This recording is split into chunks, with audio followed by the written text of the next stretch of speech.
குமுதா ஒரு பெண்ணின் கண்ணீர் கதை. குமுதா ஒரு அழகான பெண். அவளை நான் முதல் தடவையாக பார்த்தது எங்கள் ஊர் மாரியம்மன் திருவிழாவில். திருவிழாவில் வண்டிகள், பெரிய பெரிய மாட்டு வண்டிகள் மட்டுமல்லாமல் ஓரிரு சின்ன சின்ன வாகனங்களில் வந்த ஒரு குடும்பம் பெரிய அளவில் பந்தல் அமைத்து சவுக்கு குச்சிகளையும் மூங்கில் குச்சிகளையும் 20 அடிக்கு மேலாக சாரம் கட்டுவது போல கட்டி 3 புறத்திலும் கீற்றுகளால் தடுப்புகளை செய்து மேல் பகுதியிலும் கீற்றுகளால் அவற்றை கூரை வேய்வது போல வேய்ந்தார்கள். கயிறுகளை கொண்டு சவுக்குகளை எல்லாம் ஒன்று சேர கட்டி அழகாக பிரமாண்டமான பந்தல் ஒன்றை போட்டார்கள். அதைத் தொடர்ந்து 2 பக்கங்களிலும் சற்று சிறிய சிறிய அளவில் பந்தலை போட்டார்கள். இந்த 2-3 பந்தல்களுக்கும் குறைந்தபட்சம் 20க்கும் மேற்பட்ட ஆள்கள் அங்கே வேலை செய்தார்கள். 3 பந்தல்களும் போடப்பட்டு மேற்பகுதி முழுவதுமாக மறைக்கப்பட்டு ஒரு பகுதி மட்டும் பின்பகுதி திறந்த வெளியில் அமைந்தது. அதற்கு முன்புறம் படிக்கட்டுகளைப் போல அழகாக மிக நீளமாக 20 அடிக்கு குறையாமல் அந்த பலகை படிக்கட்டுகள் அமைக்கப்பட்டது. அப்படி தரையிலிருந்து ஒரு 5 அடிக்கு மேலாக 7 பலகை படிக்கட்டுகள் அமைக்கப்பட்டது.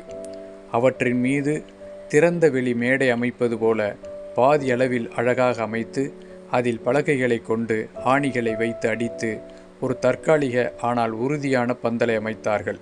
2-3 நாட்கள் வேலை செய்த பிறகு சரியாக திருவிழாவிற்கு 1 வாரம் இருக்கும் பொழுது தங்கள் பணிகளை ஆரம்பித்தார்கள்.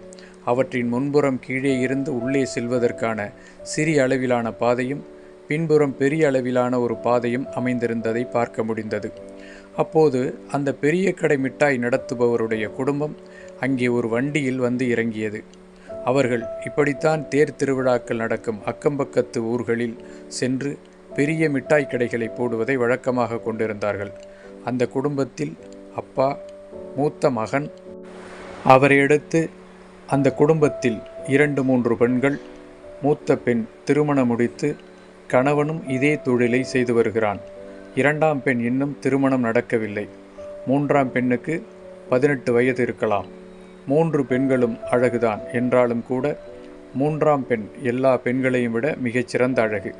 இவர்கள் ஒரு திருவிழாவிற்கு வருவதற்கு முன்பே இவர்களது குழுவில் உள்ள ஆட்கள் 1 வாரத்திற்கு முன்னதாகவே திருவிழா நடக்கும் ஊர்களுக்கு சென்று மிட்டாய் கடைகள் அமைப்பதற்கான வேலைகளில் ஈடுபடுகிறார்கள்.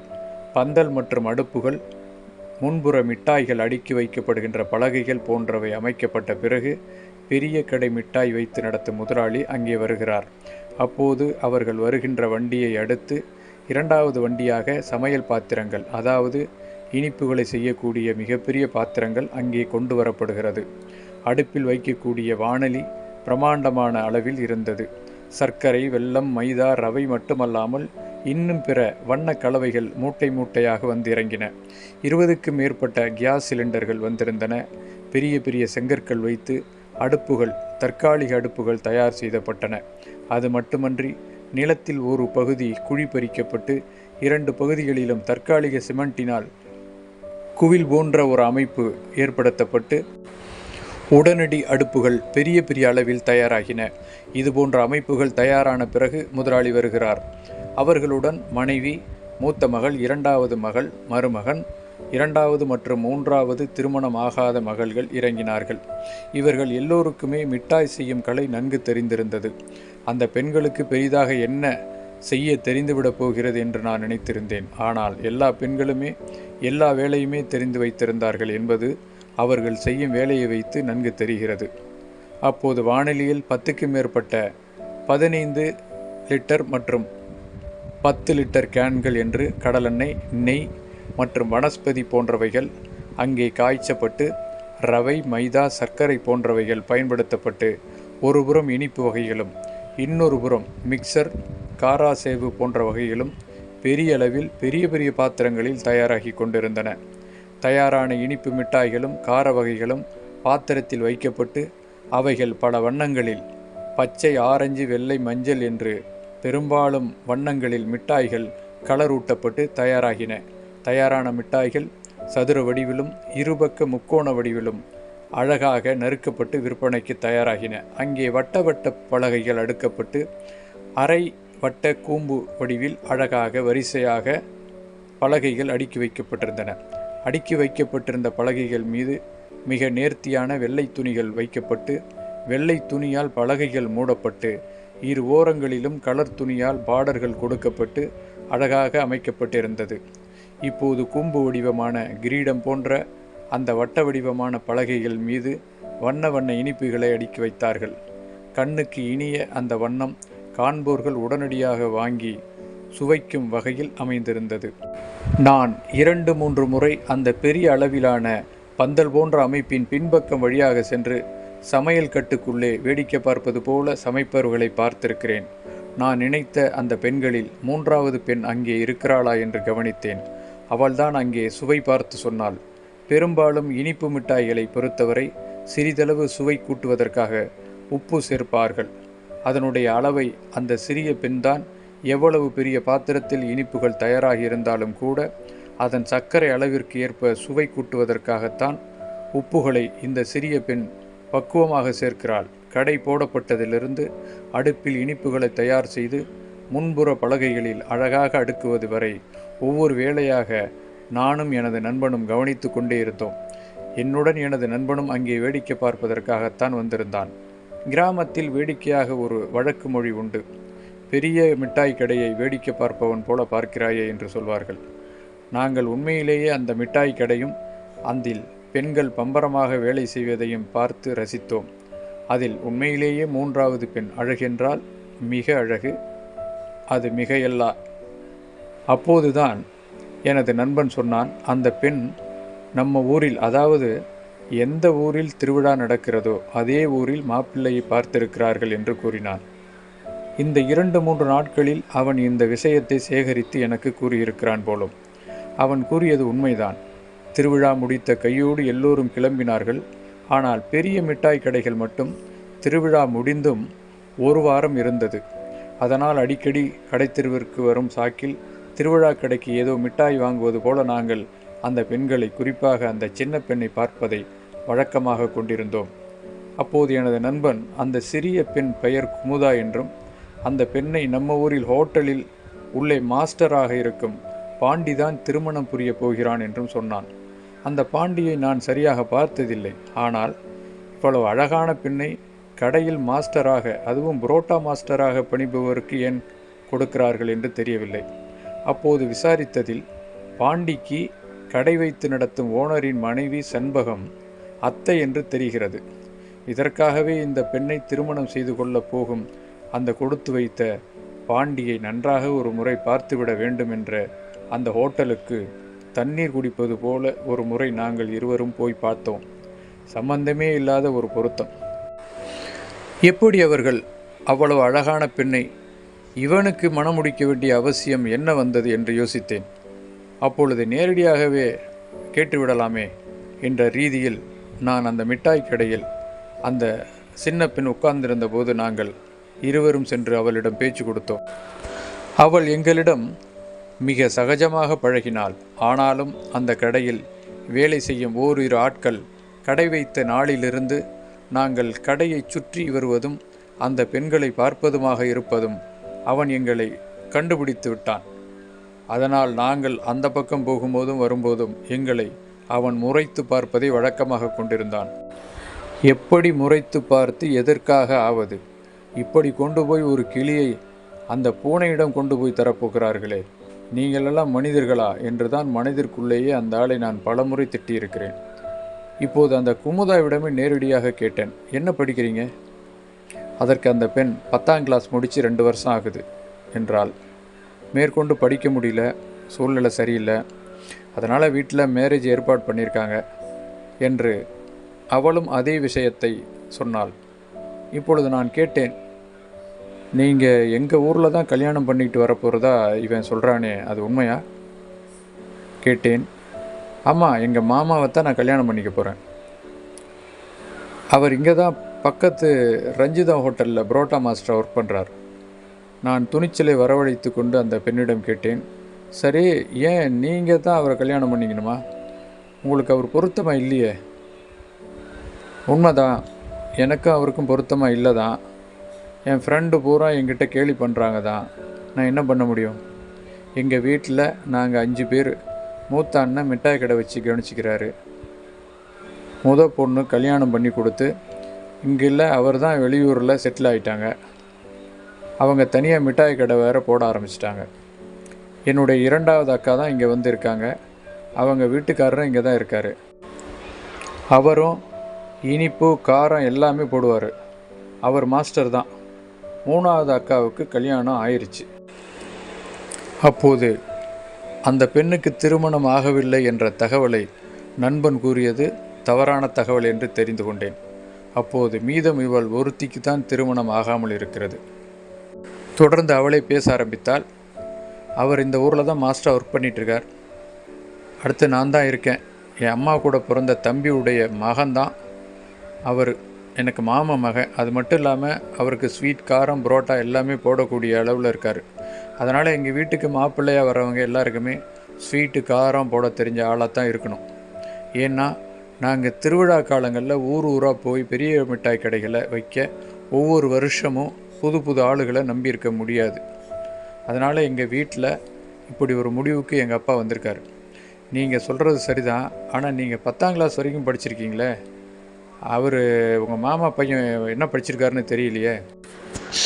அதற்கு அவளை சொன்னால், அவர் 8ஆம் கிளாஸ் வரைக்கும் தான் படிச்சிருக்கார். அதுக்கு மேலே படிக்க வேண்டிய அவசியம் இல்லைன்னு நிறுத்திட்டாங்க. அதுக்கப்புறம் அவர் ஸ்வீட்டு கடையில் வேலை பார்க்க ஆரம்பித்தார். இவருடைய அண்ணாவை தான் எங்கள் 2வது அக்கா கல்யாணம் பண்ணியிருக்காங்க. அவரும் இங்கே கடைக்கு பின்னால் இருக்கிற அடுப்பில் ஜிலேபியை சுட்டு அடுக்கிட்டு இருக்காரு.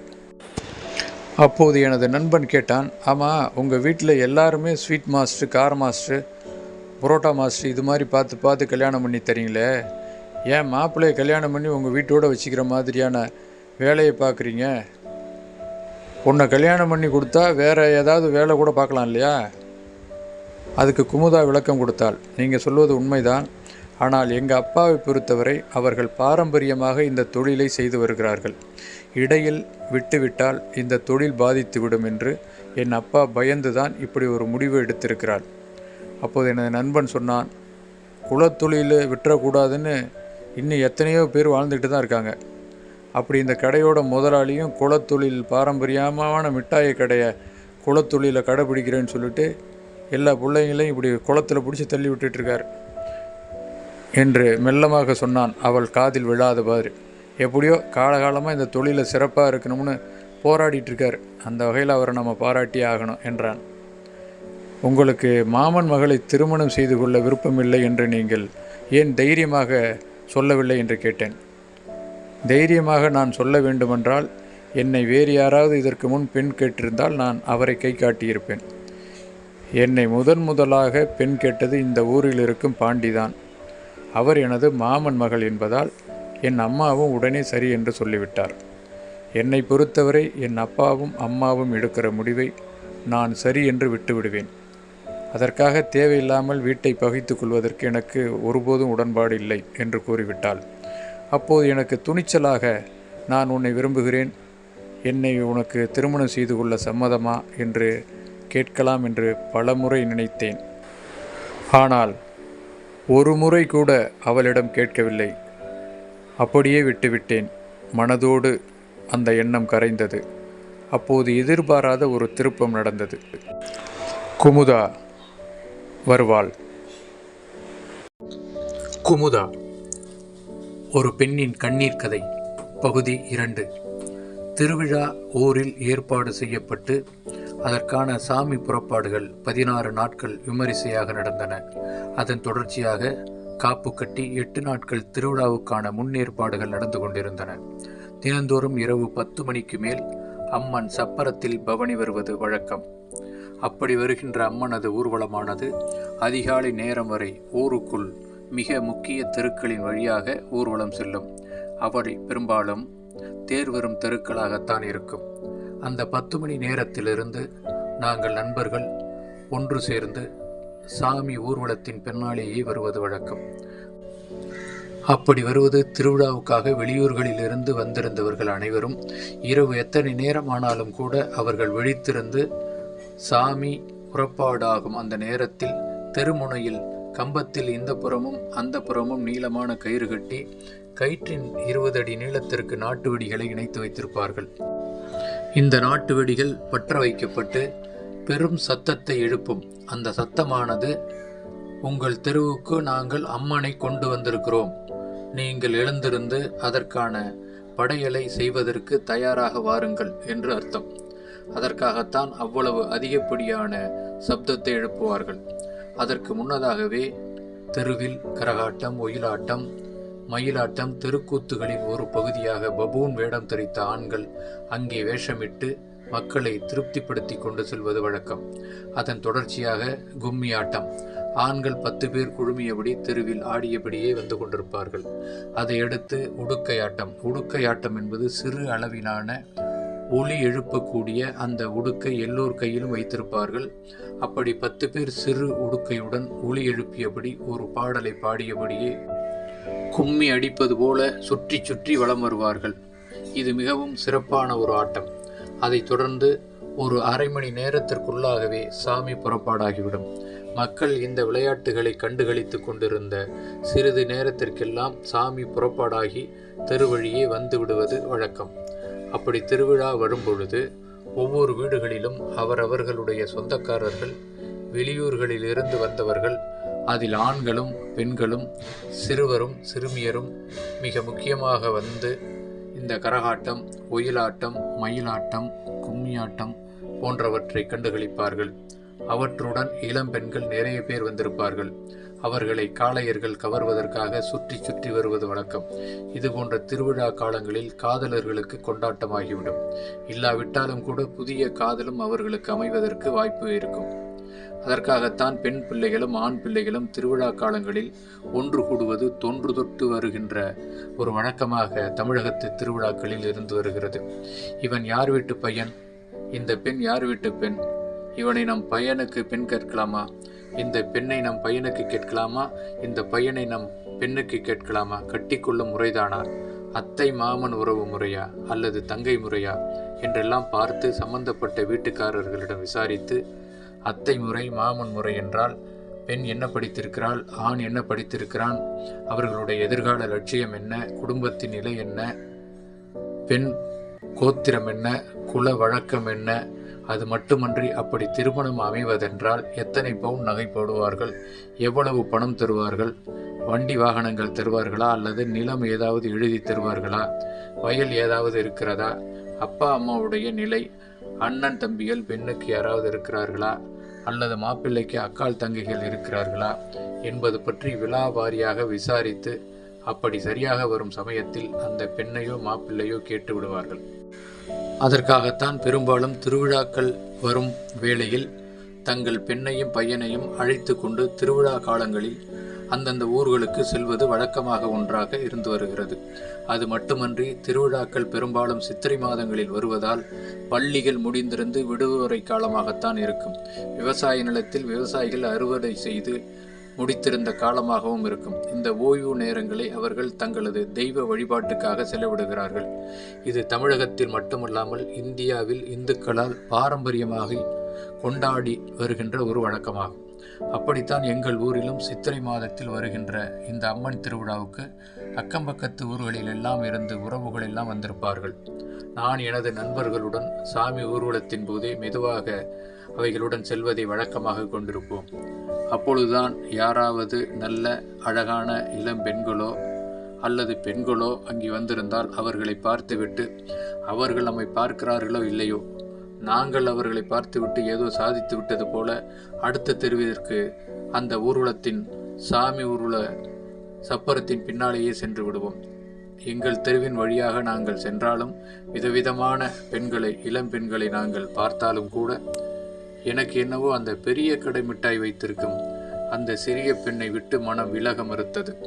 ஒருபுறம் அவளை நினைப்பது மாபெரும் தவறு என்று உள்மனத்திற்கு பட்டாலும் கூட, ஏனென்றால் அவளைத்தான் நம்ம ஊர் புரோட்டா மாஸ்டர் திருமணம் செய்ய போகிறானே, அவளை நினைப்பதால் ஏதாவது மாற்றம் வந்துவிட போகிறதா என்ன? அவளை அடித்து கொண்டு போய் திருமணம் செய்து கொள்ளலாமா என்று எனது நண்பனிடம் கேட்டேன். அப்போது அவன் சொன்னான், முதலில் நீ அழைத்தால் அவள் வரமாட்டாள். ஏனென்றால் உனக்கு இனிப்பு, காரம், புரோட்டா இவைகளை சாப்பிட மட்டும்தான் தெரியும், அவைகளை செய்ய தெரியாது. அந்த வீட்டில் நீ பெண்ணெடுக்க வேண்டுமென்றால் நீ முதலில் குறைந்தபட்சம் டீ மாஸ்டராகவாவது இருக்க வேண்டும் என்று கேலி செய்தான். அவன் சொல்வது உண்மைதான். அவர்கள் பாரம்பரியமாக நடத்தி வந்து கொண்டிருக்கின்ற அந்த பெரிய மிட்டாய் கடைகளில் அவர்கள் தொன்று தொட்டு நடத்தி வர வேண்டும் என்பதற்காக அதை பொறுப்பாக இருந்து கவனிக்கக்கூடிய ஒரு ஆண்மகன்தான் அந்த முதலாளிக்கு மாப்பிள்ளையாக வர முடியும். நான் அதற்கு தகுதியானவன் இல்லை என்று என் நண்பன் கூறியது மட்டுமல்ல, எனக்கும் அது தெரியும். ஆனாலும் அந்த பெண்ணை விட்டு எனது மனம் வெளியே வர மறுத்தது. இன்று எனது நண்பனிடம் கேட்டேன், டே குமார், இப்படியே இன்னைக்கு சாமி ஊர்வலமாக போய் அந்த திருவிழா கடைக்கு சாமி ஊர்வலம் போகிற வரைக்கும் இன்னைக்கு கூடவே போகலாமா என்று கேட்டேன். அதற்கு அவன் சொன்னான், போகலாம், ஆனால் அவர்கள் வேலை செய்த கலப்பில் உறங்கி கொண்டிருப்பார்களே, நிச்சயம் அந்த பெண் எழுந்து வந்து பூஜை செய்தால் அந்த நம்பிக்கை எனக்கு இல்லை. இருந்தாலும் ஒரு முயற்சி செய்து பார்ப்போமே. ஆனாலும் இன்று 3 மணி நேரத்திற்கு மேலாகும். எல்லா தெருக்களிலும் சாமி ஊர்வலம் சென்ற பிறகு தேர் நிற்கும் கடை தெருவிற்கு வருவதற்கு அவ்வளவு நேரம் பிடிக்கும் என்பதுதான் உண்மை. சரி என்று நாங்கள் இருவரும் இன்னும் 2-3 நண்பர்களை அழைத்து கொண்டு மெல்ல எல்லா தெருக்களின் வழியாக ஏதோ கணக்கெடுப்பவர்கள் போல மெல்ல பார்த்து கொண்டே சென்றோம்.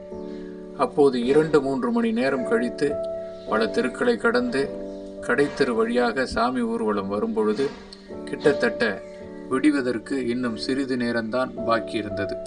நாங்கள் நினைத்தது வீண் போகவில்லை. கடையில் இருந்த பெண்கள் மட்டுமல்லாமல் ஓரிரு ஆண்களும் சாமி ஊர்வலத்தை பார்ப்பதற்காக கடைவாசலில் வந்திருந்தார்கள். அந்த பெண் குமுதா என்னை பார்த்து சிரித்தாள். அவளுக்கு நன்றாக தெரியும் நாங்கள் அவளுக்காகத்தான் இவ்வளவு நேரம் சாமி ஊர்வலத்தில் நடந்து வந்திருக்கிறோம் என்று. ஏனென்றால் அவ்வளவு விடியற்காலையிலேயே நாங்கள் கடைத்தெருவுக்கு வர வேண்டிய அவசியம் இல்லையே. நான் பதிலுக்கு அவளை பார்த்து சிரித்தேன். அப்போது சாமி ஊர்வலமானது அருகில் வந்தவுடன் தயாராக வைத்திருந்த பூஜை தட்டை தேங்காய், வெற்றிலைப்பாக்கு, பழங்களோடு அபிஷேகத்திற்காக ஐயரிடம் கொடுத்தார்கள். ஐயரும் தேங்காய் உடைத்து அவர்களுக்கு சாமியிடம் இருந்த சிறிது பூக்களை எடுத்து கொடுத்துவிட்டு அவர்கள் கொடுத்த அந்த மாலையை ஒரு புறம் சாமிக்கு சாற்றினார்கள். பூஜை தட்டு வைத்திருந்த குமுதா அந்த கும்பலை கடந்து ஐயரிடம் வந்து கொடுத்துவிட்டு படையலை முடித்து திரும்பும் பொழுது நான் அருகில் இருந்தபடி அவளை பார்த்து சிரித்தேன். அவளும் பதிலுக்கு சிரித்தாள். மெதுவாக என்னிடம் கேட்டாள், என்னாச்சு, ராத்திரி பூரா சாமி கூட நீ ஊர்வலம் வந்துட்டு இருக்க போல இருக்கு. அவள் என்னை நீ என்று உரிமையுடன் அழைத்தது எனக்கு பிடித்திருந்தது. நான் கல்லூரி 1ஆம் ஆண்டு படித்து கொண்டிருக்கிறேன். அவளை பொறுத்தவரையில் 10ஆம் வகுப்பு முடித்து 2-3 ஆண்டுகளை கடந்து விட்டிருந்தாள். அப்போது அவள் கேட்டதற்கு நானும் பதில் கூறினேன். நாங்கள் வழக்கமாக சாமி பின்னாடியே ஊர்வலம் வர்றது தான் வழக்கம். அது ஒவ்வொரு திருவிழாவுக்கும் நான் எங்கள் ஃப்ரெண்ட்ஸோடு இப்படி சாமி கூடவோ வருவோம் என்றேன். எதுக்கு? பொம்பளை பிள்ளைங்களை பார்க்கறது தானே. அவள் பட்டன தேங்காய் உடைப்பது போல எங்களது எண்ணத்தை சொல்லிவிட்டாள். இப்போது நான் இல்லை நாங்கள் அப்படிப்பட்ட ஆட்கள் இல்லை என்று சும்மா சொன்னேன். அப்போது அவள் சிரித்து கொண்டே, உன்னை பார்த்தா அப்படி தெரியலையே. அப்போது நான் சொன்னேன், அப்போது எங்கிருந்து எனக்கு தைரியம் வந்தது தெரியவில்லை. நான் அவளிடம் சொன்னேன், ஆனால் இன்னைக்கு நான் உன்னை பார்க்கத்தான் வந்தேன் என்று சொல்லிவிட்டேன். அவள் சிரித்து கொண்டே, காலையில் எங்கள் மாமா கிட்ட சொல்கிறேன் இரு உன்னை என்று பூஜை தட்டுடன் அங்கிருக்கும் அக்காள், அம்மா மற்றும் அக்காள் கணவன், அது மட்டுமன்றி வேலையாட்களிடம் தட்டு கொடுத்து பிரசாதமான திருநீர், குங்குமம் எடுத்துக்கொள்ள சொன்னாள். அவர்கள் எடுத்துக்கொண்டதும் தட்டை எடுத்துக்கொண்டு கடையின் பின்பக்கமாக சென்று உள்ளே வைத்துவிட்டு மறுபடியும் வேகமாக வந்து வெளியில் நின்று கொண்டாள். வெளியே வந்து நின்றவள் அங்கிருந்து நாங்கள் நகரும் வரை அவ்வப்போது என்னை பார்த்து கொண்டே இருந்தாள். அது எனக்கு என் மீது காதலின் மீதான நம்பிக்கையை இன்னும் கொஞ்சம் வலு சேர்த்தது. அப்போதுதான், அதாவது இது நடந்து 2 நாட்கள் கழித்து ஊரில் அம்மனுக்கு பொங்கல் வைப்பது, அம்மனுடன் அங்கே இன்னொரு எல்லை தெய்வமான முருகனுக்கு பொங்கல் வைத்து காவடி எடுத்து தீ மிதித்தல் போன்ற வழக்கமான சம்பிரதாயங்களும் வேண்டுதல் நிவர்த்தி கடன்களும் ஒருபுறம் செய்து கொண்டிருப்பார்கள். அங்கே ஓரிடத்தில் குமுதாவும் வந்திருந்தால் கோவில் பின்புற பகுதியில் சற்று வெட்ட வெளியான இடத்தில் பொங்கல் வைத்து கொண்டிருந்த பெண்கள் வரிசையில் அவளும் ஓரிடத்தில் ஏற்கனவே ஒரு பெண் பொங்கல் வைத்துவிட்டு நகர்ந்தவுடன் அந்த இடத்தை பிடித்து கொண்டாள். அவளுடன் இன்னொரு அக்காவும் வந்திருந்தால் நாங்கள் அவளை பார்த்ததும் சந்தோஷமாகி அந்த ஏரியாவில் அவள் பார்வைப்படும் இடத்தில் நின்றபடி பேசிக்கொண்டிருந்தோம். அவள் எங்களை கவனித்து விட்டாள். அவளே திடீரென்று என்னை பார்த்துவிட்டு என் அருகில் வந்து, எனக்கு ஒரு உதவி செய்ய முடியுமா என்று கேட்டாள்.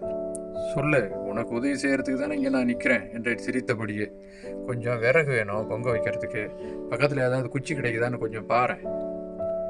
அதெல்லாம் முடியாது என்றான் அவசரமாக எனது நண்பன். அப்போது நான், டேய் ஒரு நிமிஷம் வர்றா வாடா என்று கூப்பிட்டு கொண்டு சற்று தள்ளி இருந்த காய்ந்த மரத்தின் மீது உதிரும் பட்டைகளையும் மரத்துகள்களையும் மட்டுமன்றி காய்ந்த ஓரிரு கிளைகள் மிளார்கள் போன்றவற்றை சேகரித்து வேகமாக கொண்டு வந்து அவளிடம் கொடுத்தேன்.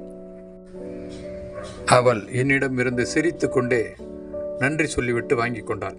நாங்கள் கொடுத்த விறகுகள் அவள் பொங்கல் வைக்க மட்டுமன்றி அருகில் இருந்த இன்னும் ஓரிருவருக்கு பொங்கல் வைப்பதற்கு அது பயன்பட்டது. அவ்வளவு அதிகமாக நாங்கள் அந்த குறுகிய நேரத்தில் விறகுகளை சேகரித்திருக்கிறோம் என்பதுதான் உண்மை. மறுபடியும் அவளை கவனித்தபடியே நாங்கள் அங்கும் இங்கும் சுற்றி கொண்டிருந்தோம். அவளும் பொங்கல் வைத்துவிட்டு அதை உள்ளே முருகனுக்கு படைப்பதற்காக கொண்டு சென்றாள். நான் சென்று அந்த பாத்திரத்தை அந்த கூட்டத்தில் அவளை யாரும் இடித்து விடாமல் இருப்பதற்காக அவளை ஓரிடத்தில் நிற்க சொல்லிவிட்டு ஐயரிடம் கொடுத்து படைத்துவிட்டு படைத்த பொருளை மறுபடியும் அவளுக்கு கொண்டு வந்து கொடுத்தேன். எனது நண்பன் தூரத்தில் நின்றபடி இதையெல்லாம் கவனித்து கொண்டிருந்தான். அப்போது அவளும் அவளது அக்காவும் எனக்கு நன்றி சொல்லிவிட்டு அங்கிருந்து கிளம்பினார்கள். கிளம்பும் போது என்னை பார்த்து குமுதா சிரித்து கொண்டே சென்றாள். அதுக்கு என்ன அர்த்தம் என்று எனக்கு மட்டும்தான் தெரியும். ஆனால் அவள் எனக்கு கிடைப்பாளா என்று தெரியாது. குமுதாவும் அவளது அக்காவும் மெல்ல நடந்து கொண்டிருந்தார்கள்.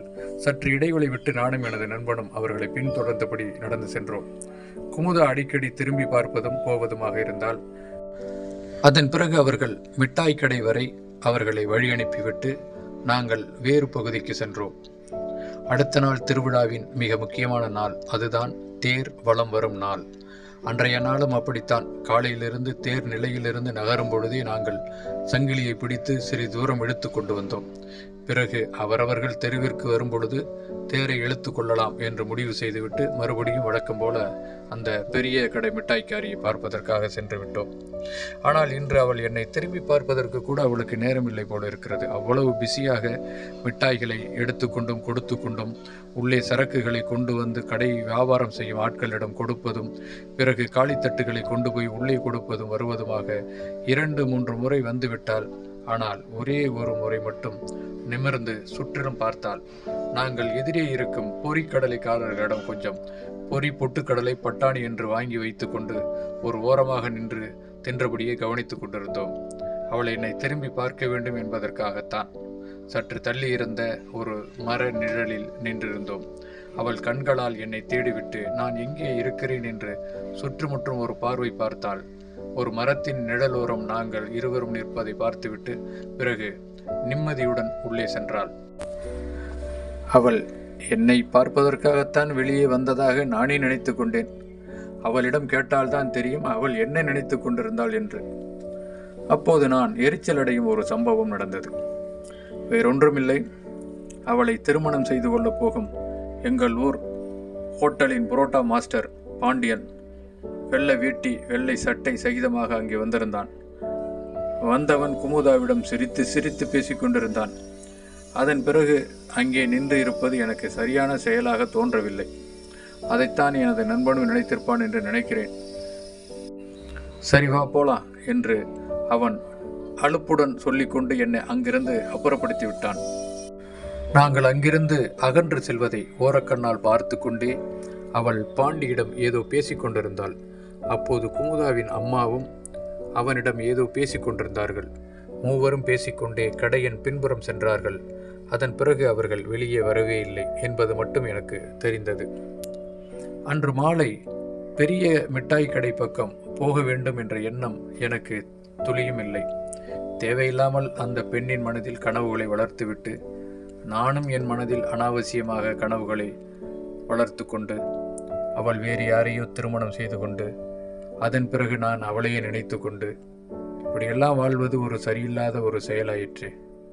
அதற்கு இப்போதே அவளை மறந்துவிட்டால் அவளாவது நன்றாக இருப்பாள் என்று எனக்குள்ளாக ஒரு தீர்க்கமான முடிவெடுத்து விட்டேன். அதனால் அடுத்த நாள் காலையில் நான் அந்த கடைப்பக்கம், அதாவது அந்த பெரிய மிட்டாய் கடை பக்கம் போவதையும், திருவிழா கடைகள் இருக்கும் வளையல் கடை மற்றும் வரிசையான திருவிழா ஃபேன்சி கடைகள் இருந்த பக்கம் போவதற்கு எனக்கு மனமில்லை. எங்கள் வீட்டில் நான் ஒரே பையன்.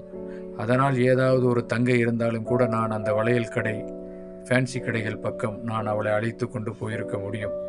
இல்லை, எனக்காக ஏதாவது ஒரு மாமன் மகளோ அத்தை மகளோ இருந்தாலாவது அவளுக்காகவாவது நான் அந்த வளையல் கடைகள் பக்கம் சென்றிருக்க முடியும். இவையெல்லாம் இல்லாவிட்டாலும் கூட நாங்கள் அந்த வளையல் கடைகளில் கடந்து போவதும் வருவதும் வழக்கமாக கொண்டிருப்போம். ஆனால் இப்போது இந்த என்னுடைய மனநிலையில் அது எனக்கு மன வலியை மேற்கொண்டு தரும் என்பதால் அந்த கடைப்பக்கம் போகாமலேயே தவிர்த்து விட்டேன். தேர் எங்களது தெரு வழியாக செல்லும் பொழுது தேர் சங்கிலி சூடாகாமல் இருப்பதற்காக எல்லார் வீட்டிலிருந்தும் குடமாக தண்ணீரை கொண்டு வந்து தேர் சங்கிலியின் மீதும் அங்கே புழுதி கிளம்பாமல் இருப்பதற்காகவும் வெயிலின் தாக்கத்தை சற்று தணிப்பதற்காகவும் தண்ணீரை ஊற்றி கொண்டிருந்தார்கள். வழக்கம் போல எனது அம்மா மாவிளக்கு, பழம், தேங்காய் என்னிடம் கொடுத்து தேரில் இருக்கும் அம்மனிடம் படைப்பதற்காக கொடுக்க சொன்னார்கள். நானும் மாவிளக்கை கொடுத்து தேங்காய், பழம், வெற்றிலை பாக்கு சூடம் வைத்துவிட்டு படைத்து முடித்து வீட்டில் கொடுத்து விட்டு திரும்பினேன். அப்பொழுது ஒரு அதிர்ச்சி. வேறொன்றுமில்லை, குமுதாவை திருமணம் செய்து கொள்ளப் போகும் அந்த புரோட்டா மாஸ்டர் பாண்டி எங்கள் வீட்டு வாசலில் நின்றிருந்தார். ஒருவேளை குமுதா என்னை பற்றி ஏதாவது தவறாக இவனிடம் சொல்லி என் அம்மாவிடம் சொல்லி என்னை எச்சரிக்க வந்திருக்கிறானோ என்று மனக்கலக்கத்துடனேயே அவனை பார்த்திருந்தேன். பாண்டியனை பொறுத்தவரை ஓரளவு ஊரில் இருப்பவர்களுக்கு அவனை தெரியும். நான் அவனை கேள்விப்பட்டிருக்கிறேனே தவிர அவனை ஓரிரு நாட்களாகத்தான் கவனித்துக் கொண்டிருக்கிறேன். அதுவும் இந்த குமுதாவால். என் மாமாவிடம் உன்னை பற்றி சொல்லிவிடுவேன் என்று சொன்னாலே சொல்லிவிட்டால் போல் இருக்கிறது. என்னதான் இவன் சொல்கிறான் என்று காத்திருந்தேன். அப்போது எங்கள் வீட்டுக்கு அருகில் ஒரு 500 சதுர அடி அளவில் ஒரு இடம் இருந்தது. அந்த இடத்தில் 2-3 வாதநாராயணன் மரங்கள் இருந்தன. அவற்றை ஒட்டினார் போல சிறு குடிசை வீடு ஒன்று கட்டியிருந்தோம். வீட்டு வாசலில் ஒரு திண்ணை மட்டும் இருக்கும். இன்னொரு பாதி இடத்தில் ஒரு குழாய் ஒன்று பதிக்கப்பட்டிருக்கும். அது எங்கள் தெருவுக்கு மேல்மட்ட கிணற்றின் மூலமாக வரக்கூடிய குடிநீர் குழாய். அது எங்கள் வீட்டுக்காக நாங்கள் எடுத்த பைப்லைன். அதில் ஒரு பாட்டியம்மாவும் அவரது மகனும் வசித்தனர். ஏதோ கொடுக்கின்ற வாடகையை எங்கள் அம்மா அவர்களிடம் கேட்டு வாங்கிக் கொள்வார்கள். இப்போது இந்த புரோட்டா மாஸ்டர் பாண்டி என் அம்மாவிடம் வந்து என்னை பற்றி ஏதோ சொல்லப் போகிறான் என்று பதட்டத்துடன் நான் நின்றிருந்த சமயம் அவன் எங்கள் வீட்டை வாடகைக்காக கேட்டான். எங்கள் அம்மா கேட்டாங்க, யார் பாண்டி, உன்னை எங்கேயோ பார்த்த மாதிரி இருக்கே. அக்கா, என்ன தெரியலையா? நான் தாங்க ரஞ்சிதா ஹோட்டலில் மாஸ்டராக இருக்கேன். அப்படியாப்பா? ஆமாப்பா, நான் கூட உன்னை ஒரு தடவை பார்த்துருக்கேன். என்னக்கா பார்த்துட்டு மறந்து போயிட்டேன்னு சொல்கிறீங்களே? இல்லைப்பா, நீ மாஸ்டர் வேலையாக இருந்துகிட்டு இருக்கும்போது பார்த்தேன். இப்போ நீ வெள்ளையும் சொல்லையுமா இருக்கிய, வெள்ளை வேட்டி வெள்ளை சட்டை போட்டுக்கிட்டு. அதனால தான்ப்பா அடையாளம் தெரியல. சொல்லுப்பா, என்ன விஷயம்? அக்கா, உங்கள் வீடு வாடகைக்கு வேணும். எப்பா, அதில் ஒரு ஆள் இருக்காங்களேம்மா, ஒரு பெரியம்மாவும் பையனும் இருக்காங்களே. இல்லை, அந்த பெரியம்மா எங்களுக்கு சொந்தக்காரமாக தான். அவங்க தான் சொன்னாங்க, அவங்க ஊரோட போகிறாங்களா. அதான் எனக்கு கேட்க வந்தேன். அப்படியாப்பா, நீ தனியாக தான் இருக்கியா? இல்லைம்மா, அம்மா எல்லாம் துறையூரில் 4 ரோட்டில் எங்கள் மாமா ஹோட்டல் கடை வச்சுருக்காரு. அப்படியே வேலை செஞ்சுட்டு கடையோட அம்மா அப்பாவும் அங்கேயே இருந்துட்டாங்க. நான் அப்படியே இந்த ஊரில் ஹோட்டலுக்கு வந்துட்டேன். சரிப்பா, இப்போ உனக்கு தங்கிக்கிறதுக்கு இடம் கேட்குறா தானே? அம்மா, நான் மட்டும் இல்லைங்கக்கா, எனக்கு கல்யாணம் ஆக போகுது. அதனால் நானும் என் மனைவி வந்து இங்கே இருக்க போகிறோம். அவனுக்கு கல்யாணம் ஆக போகிறது என்றதும் அதை கேட்க எனது மனம் உடைந்து சுக்கு நூறாகிவிட்டது. தெரிந்ததுதான் என்றாலும் கூட தாங்கிக் கொள்ள முடியாத மனநிலை எனக்கு. நாம் தாங்கிக் கொள்கிறோமோ இல்லையோ, நாம் விரும்புகிறோமோ இல்லையோ, நமக்கு எதிரான செயல்களை எப்போதும் இறைவன் தொடர்ச்சியாக செய்து கொண்டே இருப்பான். இதுதான் எனது வாழ்க்கையிலும் அந்நேரம் நடந்தது. திருவிழாவின் கடைசி நாளாக அன்று மஞ்சள் நீர் தெளிப்பு விழா. அதுவும் வெகு விமரிசையாக நடந்து கொண்டுதான் இருந்தது. அந்த மஞ்சள் நீர் தெளிப்பு விழா என்பது முறை மாமன்கள் மீது முறை பெண்கள் மஞ்சள் நீரை தெளித்து விளையாடுவது கிராமத்தில் தொன்று தொட்டு வழங்கி வரக்கூடிய ஒரு விழா. தென்னகத்தில் மஞ்சள் தெளிப்பு விழா என்பது வடநாட்டில் மஞ்சளுக்கு பதிலாக வண்ண வண்ண பொடிகளாக உருமாற்றம் அடைந்து அங்கே ஹோலி என்ற பெயரில் அவைகள் நடத்தப்படுகின்றன. கிராமங்கள் தோறும் திருவிழா காலங்களில் முறை மாமன்கள் மீது முறை பெண்கள், அத்தை பெண்கள், அக்கா பெண்கள் என்று கட்டிக்கொள்ளும் முறையுள்ள ஆண்கள் மீது மஞ்சள் நீரை தெளித்து அவர்கள் வெள்ளை சட்டைகள் மீது மஞ்சளை தெளித்து அதை நினைவு ஏற்படுத்துவதற்காக, அதாவது மஞ்சள் கயிறை எனக்கு நீ கழுத்தில் எப்போது கட்டப்போகிறாய் என்பது போல அவர்கள் மனதில் ஒரு எண்ணம் மேலோங்கி இருக்குமாம். உண்மையிலேயே அப்படி மஞ்சள் நீரை தெளித்து அத்தை பெண்களும் மாமன் மகன்களும் விளையாடிய வகையில் எத்தனையோ அத்தை பெண்களும் மாமன் மகன்களும் திருமணம் முடித்து அவர்கள் செழிப்பாக தனது வாழ்க்கை முறையை நடத்தி கொண்டிருப்பதை கிராமங்களில் நிறைய பார்க்க முடியும். எங்கள் கிராமத்திலும் அன்று திருவிழாவின் இறுதி நாளன்று மஞ்சள் நீர் தெளிப்பு விழா நடந்தது. நாங்கள் வழக்கம் போல வெள்ளை வேட்டி வெள்ளை சட்டை அணிவதில்லை என்றாலும் கூட வண்ண வண்ண நிறங்களில் பேண்ட் சட்டை அணிந்து கொண்டு வலம் வருவது திருவிழா காலங்களில் வழக்கம். மனசு கேட்காமல் பெரிய மிட்டாய் கடைக்காரியை பார்த்துவிட சென்றேன். அவள் என்னை பார்த்ததும் அந்த மிட்டாய் கடைக்காரி என்னிடம் வந்து, அடுத்த வாரம் எனக்கு கல்யாணம், நீ உன் ஃப்ரெண்ட்ஸ் எல்லாம் மறக்காமல் வந்துடுங்க. அதாவது என்னை மாப்பிள்ளை தோழனாக அல்லது பெண்ணின் தோழனாக வர சொல்கிறாள் போலும். நானும் மனதில் ஓடிக்கொண்டிருந்த ஆசைகளை எல்லாம் ஒரு புறம் அடக்கி வைத்துவிட்டு, கண்டிப்பாக வந்துடுறேன் குமுதா என்று சொல்லிவிட்டு அவளை நேருக்கு நேர் பார்க்க முடியாமல் அங்கிருந்து நண்பனுடன் சென்று விட்டேன். சொல்லி வைத்ததை போல ஒரு வாரத்திற்குள்ளாக எங்கள் ஊர் பெருமாள் கோயிலில் வைத்து குமுதாவும் பாண்டியனும் மிக எளிமையாக திருமணம் செய்தார்கள். வேறு வழியில்லாமல் காதலிக்கு திருமணம் நடந்தால் குடிக்கும் பழக்கம் இருப்பவர்கள் குடித்து கொண்டே இருப்பார்கள், அல்லது சீட்டாட்டம் வேறு மாதிரியான எண்ணங்கள் இருப்பவர்கள் தனது கவனத்தை ஒருபுறம் திசை திருப்புவார்கள், அல்லது மிக மோசமான மனநிலைக்கு தள்ளப்பட்டு தாடி வளர்க்கப்பட்டு அதன் மூலமாக வேறு பல சிந்தனைகளுக்கும் ஆட்படுவார்கள். அப்படி ஒன்றும் நான் அவ்வளவு இலகாக மனதை கெடுத்துக் கொள்பவன் இல்லை என்பதால் அதிலிருந்து நான் மிக விரைவில் மீண்டு விடுவேன் என்ற நம்பிக்கை எனக்கு இருந்தது.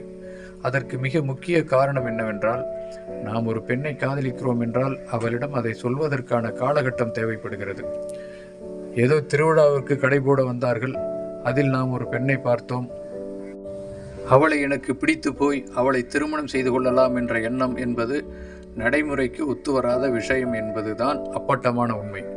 இன்னும் சில காலம் இருந்து அவளுக்கு உள்ளூரில் திருமண ஏற்பாடுகள் நடக்காமல் இருந்திருந்தால் ஒருவேளை அவள் எனக்கு கிடைத்திருக்கலாம்.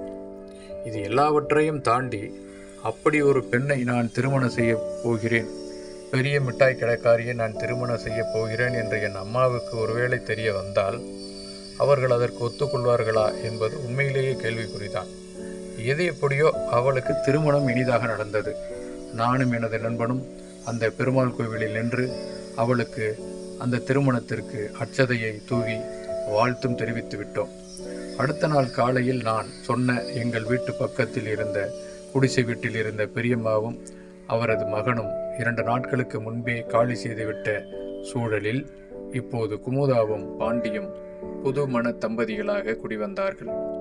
அன்றே வீட்டில் பால் காய்ச்சி அதற்கு முக்கிய விருந்தினராக நானும் என் அம்மாவும் சென்றிருந்தோம்.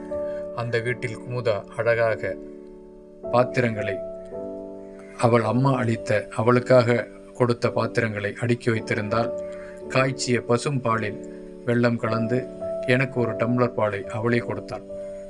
குமுதா அம்மா, அப்பா, பெரியக்கா, அடுத்த அக்கா, அக்காவின் கணவர்கள் மற்றும் நான் திருவிழா கடையில் பார்க்காத அவர்களின் குழந்தைகளும் கூட வந்திருந்தார்கள். 2 நாட்கள் கலகலப்பாக போய்கொண்டிருந்த குடும்பம் 3வது நாளிலிருந்து பாண்டியும் குமுதாவும் மட்டும் குடித்தனம் நடத்த வேண்டிய நிலை. புது மன தம்பதிகளாக அருகில் இருக்கும் கோவில்களுக்கு சென்று பாண்டியும் அவளும் சென்று வருவதும், நகரில் உள்ள தியேட்டர்களுக்கு சென்று திரைப்படத்திற்கு சென்று வருவதுமாக ஒரு வாரத்தை நகர்த்தி விட்டார்கள். ஒரு வாரம் மட்டும் பாண்டி ஹோட்டல் கடைக்கு விடுமுறை கொடுத்திருந்தான் போல் இருக்கிறது. அடுத்த வாரமே அவன் ஹோட்டல் புரோட்டா மாஸ்டர் வேலைக்கு சென்று விட்டான். இவைகளையெல்லாம் நான் கல்லூரி செமஸ்டர் விடுமுறையாக இருப்பதால் நான் பார்த்து ரசித்த கண்முன்னே அந்த பெண் கணவன் மனைவியாக ஒருவனுடன் வாழ்ந்து கொண்டிருக்கிறாள் என்பதை அதையும் நான் பார்த்து ரசிக்காமல் இருந்தாலும் கூட சற்று பொறாமையுடன் தான் பார்த்து கொண்டிருந்தேன் என்பதுதான் உண்மை. அன்று நான் புத்தகம் படித்து கொண்டிருந்தேன். ஹலோ, உள்ள வரலாமா என்று குரல் கேட்டது. நிமிர்ந்து பார்த்தேன். குமுதா தான் என்றிருந்தாள். குமுதாவின் கதை தொடரும். பகுதி 3. குமுதா, ஒரு பெண்ணின் கண்ணீர் கதை. பகுதி 3. ஊரில் மாரியம்மன் கோவில் திருவிழாவிற்காக பெரிய மிட்டாய் கடைகள் போடப்பட்டன.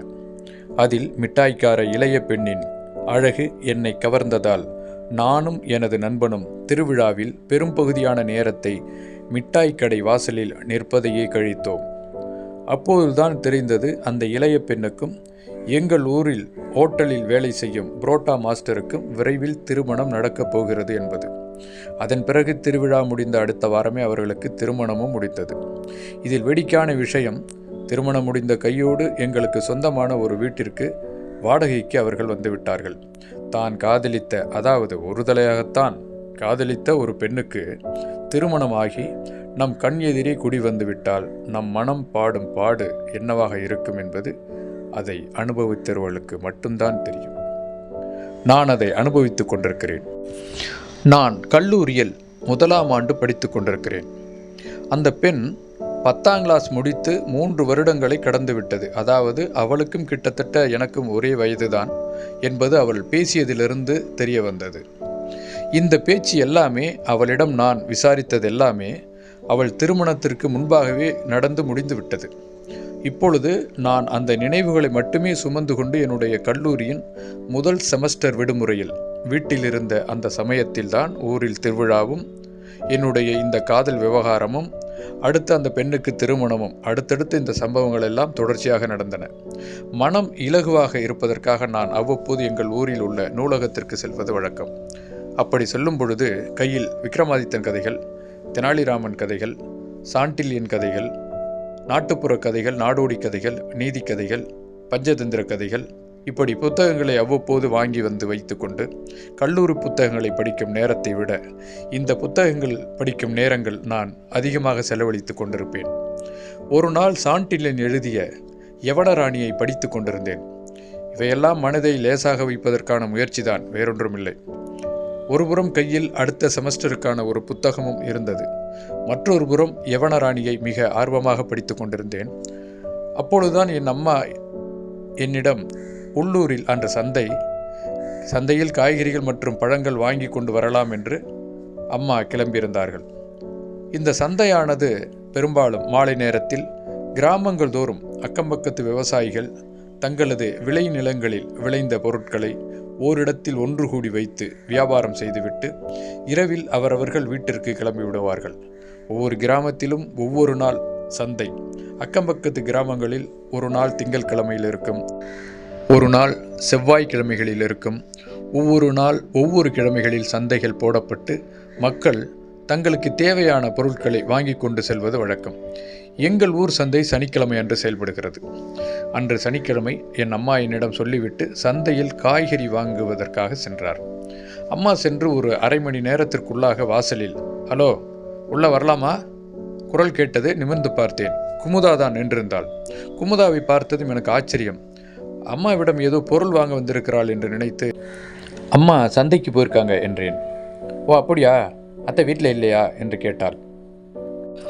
எனக்கு என் அம்மாவை அத்தை என்று சொன்னது ஒரு புறம் பிடித்திருந்தாலும் இன்னொரு புறம் அவள் மீது எனக்கு கோபம் வந்தது. பெண்கள் எப்போதுமே பிடித்தான்.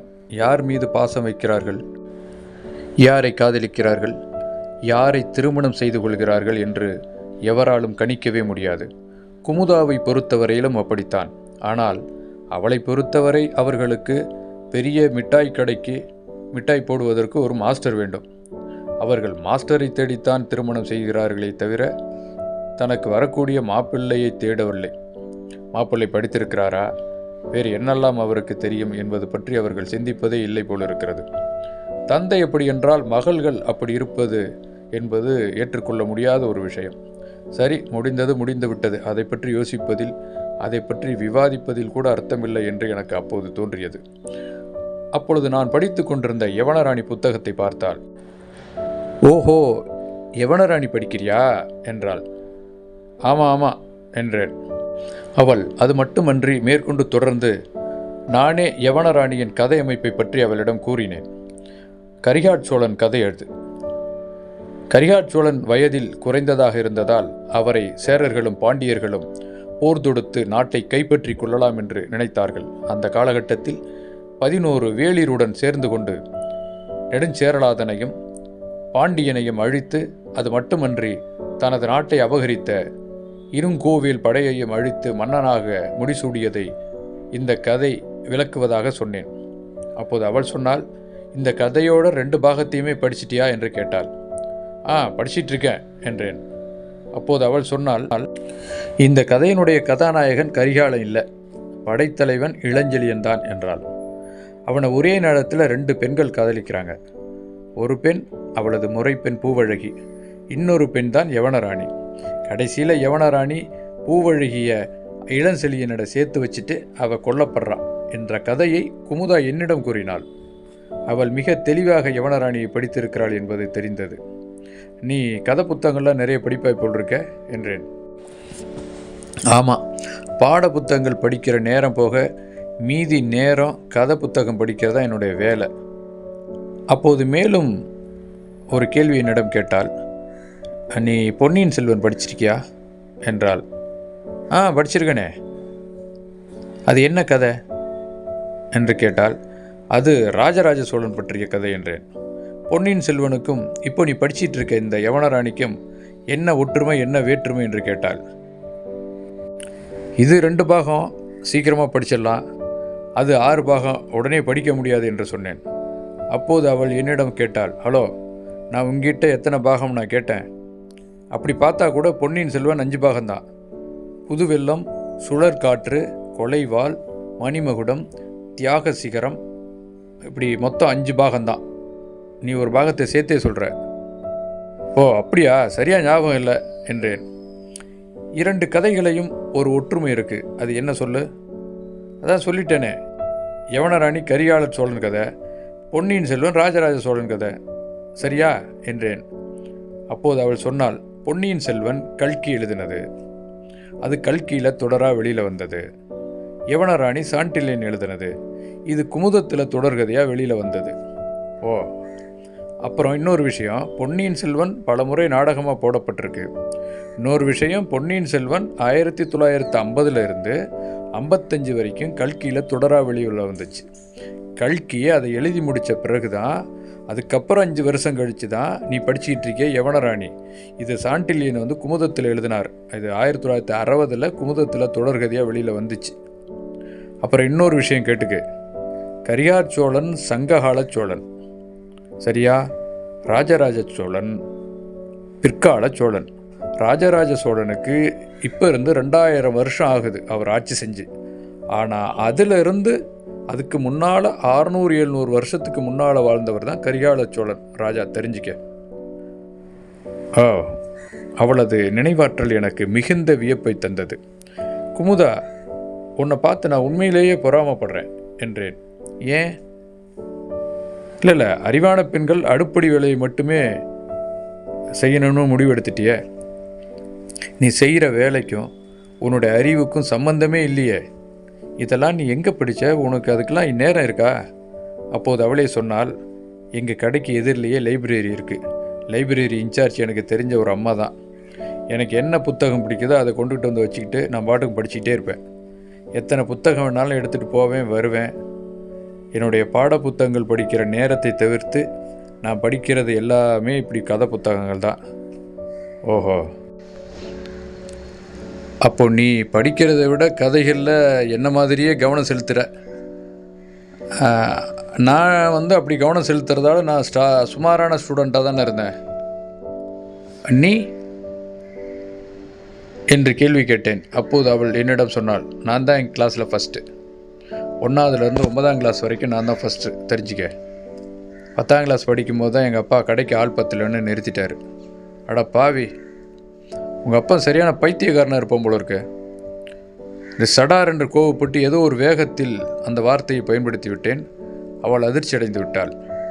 டேய், என்ன எங்கள் அப்பாரை போய் அவனை இவனைங்கிற வாங்கிக்குவேன் என்றாள்.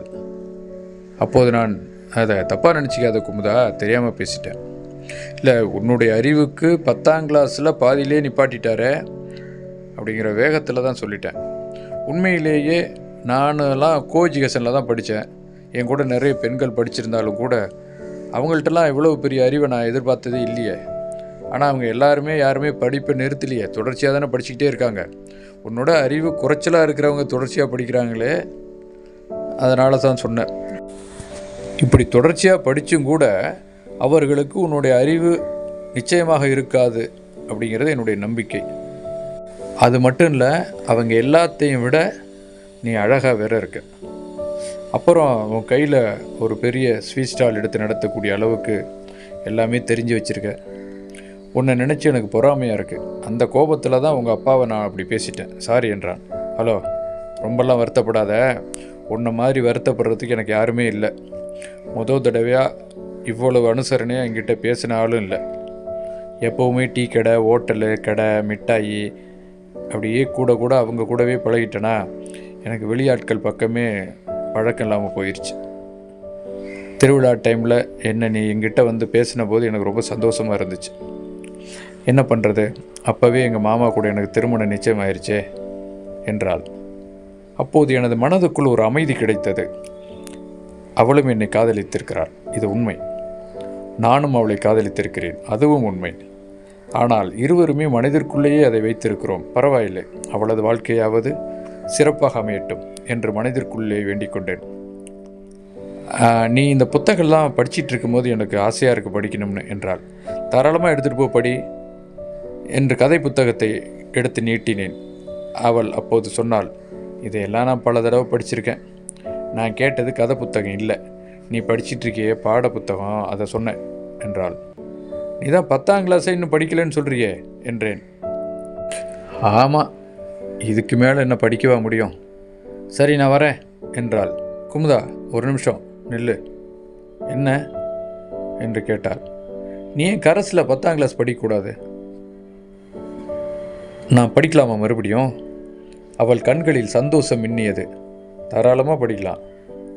யார் சொல்லித்தருவா என்று கேட்டாள். உனக்கெல்லாம் யாரும் சொல்லித்தர வேண்டாம், நீயே 10 பேருக்கு சொல்லித்தருவ. அதனால் புத்தகத்தை மட்டும் வாங்கி படித்தாவே போதும் என்றேன். அவள் சிரித்து கொண்டே, சும்மா சொல்கிறியா உண்மையாவா என்றாள். உண்மைதான், நீ படி, உன்னால் படிக்க முடியும் என்றேன்.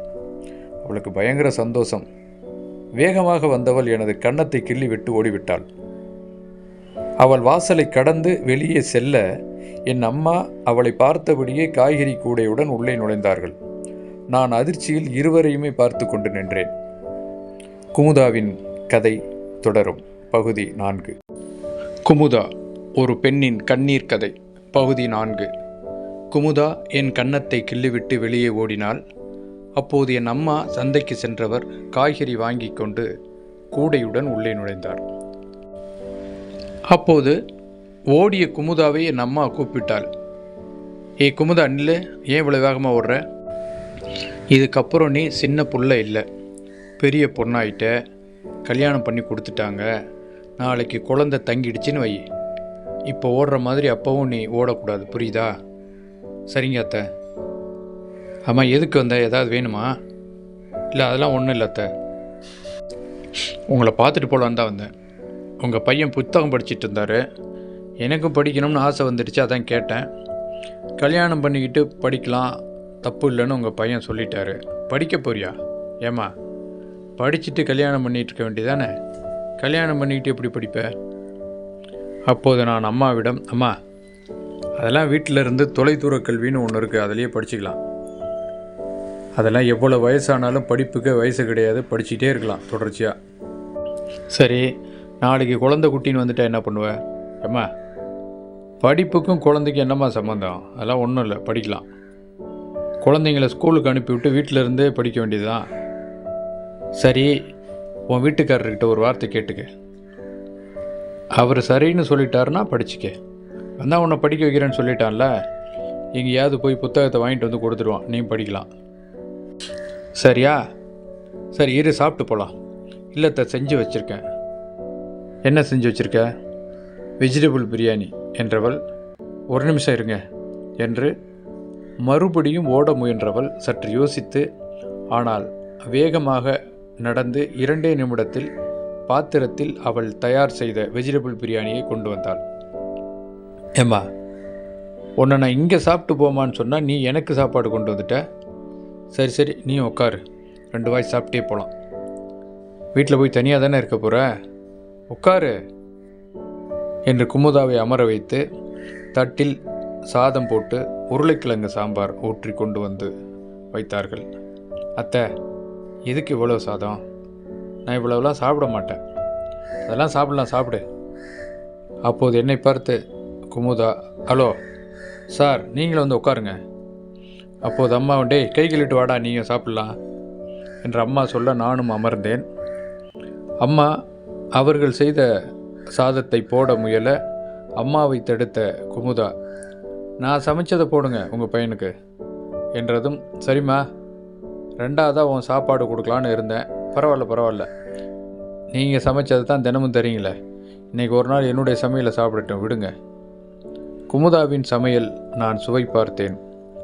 அவள் கைப்பக்குவம் மிக அற்புதமாக இருந்தது. அம்மாவும் சாப்பிட்டு விட்டு பாராட்டினார்கள். அவள் அம்மா சமையலை பாராட்டி தள்ளினாள்.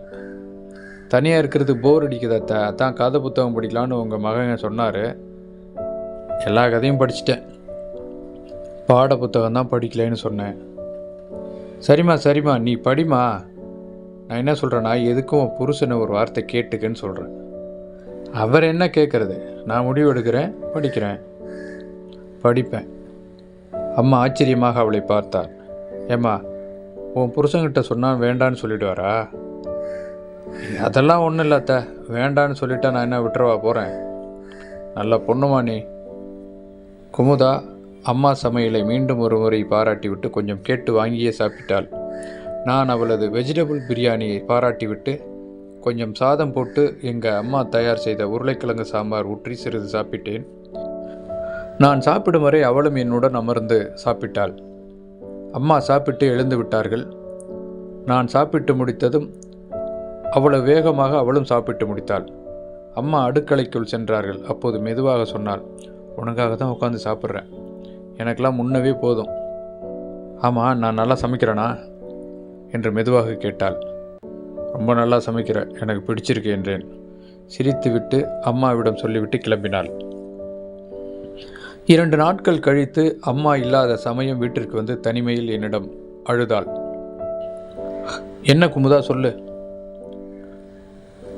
வீட்டுக்காரர் என்னை படிக்கக்கூடாதுன்னு சொல்லிட்டார். ஏன் தெரியல. அப்புறம் எதுக்கு என்னை கல்யாணம் பண்ணிக்கிட்டேன்னு சொல்கிறாரு. படிக்கிறதுக்கும் இதுக்கும் சம்மந்தம் இல்லை மாமான்னு நானும் 1000 தடவை சொல்லிட்டேன். அந்த ஆளு காதுலேயே ஏற மாட்டேங்குது. எல்லாத்துக்கும் ஒரு கொடுப்பினை வேணும் போல இருக்கு. சரி, நான் வேணா உன் வீட்டுக்கார்ட்ட பேசிட்டுமா? வேண்டாம், தேவையில்லாத புது பிரச்சனையாயிடும், அமைதியாரு. பிறகு சிறிது நாட்கள் கழித்து அவள் தாய் வீட்டுக்கு சென்றிருந்தாள். எனக்கு கல்லூரி திறக்கும் சமயம், அதனால் நானும் கல்லூரி சென்று விட்டேன். அதன் பிறகு அவளை 2-3 மாதங்கள் கழித்து தான் பார்த்தேன். வயிறு முன்புறம் வளர்ந்திருந்தது. ஆமாம், அவள் கர்ப்பமாக இருந்தாள். அதிலிருந்து என்னை பார்த்து புன்சிரிப்புடன் சிரித்து கொண்டே போவாள் வருவாள். 7வது மாதம் அவளுக்கான வளைகாப்பு நடந்தது. அம்மாவும் நானும் சென்றிருந்தோம். சிறிது நாட்கள் கழித்து அவள் மறுபடியும் தனது தாய் வீட்டுக்கு குழந்தை பெற்றுக்கொள்ள சென்று விட்டாள். அதிலிருந்து ஒரு 3 மாதம் கழித்து ஒரு அழகான ஆண் குழந்தையுடன் வந்தாள். வந்தவள் முதலில் அவள் வீட்டிற்கு சென்ற உடனே குழந்தையுடன் என்னைத்தான் பார்க்க வந்தாள். குழந்தை என்னிடம் கொடுத்தாள். நான் தூக்கினேன். அதற்குள் அம்மா வந்து கையில் பணம் வைத்து சம்பிரதாயமாக குழந்தையிடம் கொடுத்தார்கள். குழந்தையும் என்னை விட்டு அகலாமல் என்னுடனேயே ஒட்டி கொண்டது. குமுதா, உன் பையனுக்கு என்ன பேர் வச்சிருக்க கேட்டேன். எங்கள் வீட்டில் சாமி பேர் தான் முதல்ல வைப்போம், அதனால் எங்கள் குலதெய்வ சாமி ஐயனார் பேரையே வச்சு கூப்பிட்றோம். பிறகு மெல்ல சொல்ல ஆரம்பித்தாள். நான் உன் பேர் தான் என் பிள்ளைக்கு வச்சுருக்கேன் தெரியுமா? என்னம்மா சொல்கிற? நான் அதிர்ச்சி அடைந்தேன். ஹலோ, நேரடியாக வைக்கலை, மறைமுகமாக வச்சுருக்கேன். எப்படி? உன் பேர் கதிரவன் தானே? இவனுக்கு பரிதின்னு வச்சுருக்கேன். பேர் நல்லா இருக்கா? ரொம்ப நல்லாயிருக்கு. ஸ்கூல் சர்டிஃபிகேட்லாம் பரிதின்னு தான் வரும். குழந்தையை பார்த்துக்கொள் என்று சொல்லிவிட்டு கிளம்பிவிட்டாள். 1 மணி நேரம் கழித்து அவன் அழ ஆரம்பித்தான். அம்மா தான் சொன்னாள், டே அவன் பசிக்கு அழுகுறான்டா, கொண்டு போய் குடுடா, பால் குடிக்கிட்டோம். என்ன பொண்ணவ இதை சாப்பிட்ற குழந்தை மாதிரி கொடுத்துட்டு போயிட்டாளே. என் அம்மா அவளை திட்டினாள். நானும் குழந்தை பருதியை தூக்கி கொண்டு அவளை பார்க்க சென்றேன். அவள் ஏதோ சமையல் வேலையை கவனித்து கொண்டிருந்தாள். என்னாச்சுப்பா, கத்த ஆரம்பிச்சிட்டானா? ஆமாம், பசி போல இருக்க, பால் கொடு. கிளம்பினேன். அப்போது அவள் என்னை பார் என்றாள். ஏன், என்னாச்சு? நான் தான் உன்னை பார்த்துட்ருக்கேனே. இல்லை, நல்லா பாரு, ஏதாவது மாற்றம் தெரியுதா என்றாள். நான் ஒன்றும் புரியாமல் பார்த்தேன். இந்த புடவை உனக்கு ஞாபகம் இல்லையா? யோசித்து கொண்டிருந்தேன். பிறகு அவளே சொன்னாள், இந்த புடவையில் தான் நீ என்னை முதல் தடவையாக கடையில் பார்த்த. இப்போ ஞாபகம் வருதா? நானும் ஞாபகம் வருகிறது என்றேன். அது ஒரு மெரூன் கலர் அழகான கோல்டன் பார்டர் வைத்து சிறு சிறு டாட்டுகளால் மெல்லிய பூக்கள் வரையப்பட்டிருக்கும். அந்த புடவையில்தான் அவளை முதல் தடவையாக பெரிய மிட்டாய் கடையில் பார்த்தேன். அவளது நினைவில் வைத்திருக்கிறாள். எனக்கு சட்டென நினைவுக்கு வரவில்லை. அவள் சொன்னவுடன் தான் நினைவுபடுத்தி பார்த்தேன். உண்மைதான். அந்த புடவையில் அவளது சிவந்த நிறம் மேலும் எடுப்பாக எனக்கு காண்பித்தது. உனக்காக தான் இந்த புடவையை கட்டினேன். அதற்குள் அவளது கணவன் புரோட்டா மாஸ்டர் பாண்டி வந்து விட்டார். வாங்க கதிர், என்ன இன்னைக்கு காலேஜ் இல்லையா? சனி ஞாயிறு 2 நாள் இல்லைங்க, நாளைக்கு மறுநாள் தான் காலேஜ் என்றேன். இந்த இடைவெளிக்குள் அவள் புட்டிப்பால் குழந்தைக்கு கொடுத்து மறுபடியும் என்னிடமே கொடுத்து விட்டாள். நானும் மறுபடியும் பருதியை தூக்கி கொண்டு வீட்டுக்கு வந்து விட்டேன். குழந்தையை பார்ப்பதற்காக ஒரு முறை அவளுடைய அம்மா, அப்பா, 2 அக்காக்கள் வந்திருந்தார்கள். அப்போது பருதி என் வீட்டில் இருந்ததால் அவர்கள் குமுதாவிடம் குழந்தை தேவையில்லாமல் மற்றவர்கள் கையில் கொடுக்கக்கூடாது என்று சொல்லிவிட்டார்கள். நான் பருதியை கொண்டு போய் கொடுத்தேன். அப்போது அங்கே குழந்தை எங்கள் வீட்டுக்கு வருவதும் குமுதா எங்கள் வீட்டுக்கு வருவதும் அவர்களுக்கு பிடிக்கவில்லை. அது மட்டுமன்றி குமுதாவின் கணவனும் அதை ஒரு குறையாக சொல்லியிருக்கிறான் என்பதும் என் அம்மா என்னிடம் வந்து சொன்னார். எனக்கு மனசு வலிக்க ஆரம்பித்தது. அதன் பிறகு நான் அவளை பார்ப்பதையும் அந்த பருதி என்ற குழந்தையை பார்ப்பதையும் கூட தவிர்த்து விட்டேன். இது நடந்ததற்கு பின்பு நான் முடிந்தவரை கல்லூரியை விட்டால் வீடு, வீட்டை விட்டால் நூலகம், அதையும் கடந்தால் நண்பர்களுடன் எங்கேயாவது ஏரிக்கரை, வயல்வெளிகள் என்று சென்று விடுவோம். இது தெரிந்து குமார் கூட வருத்தப்பட்டான். பாவம், அவனால் வருத்தப்பட மட்டும்தான் முடியும். மனதுக்குள் இருக்கும் வழி என்னால் மட்டுமே உணர முடியும். 2 மாதங்கள் கழிந்திருக்கும் என்று நினைக்கிறேன்.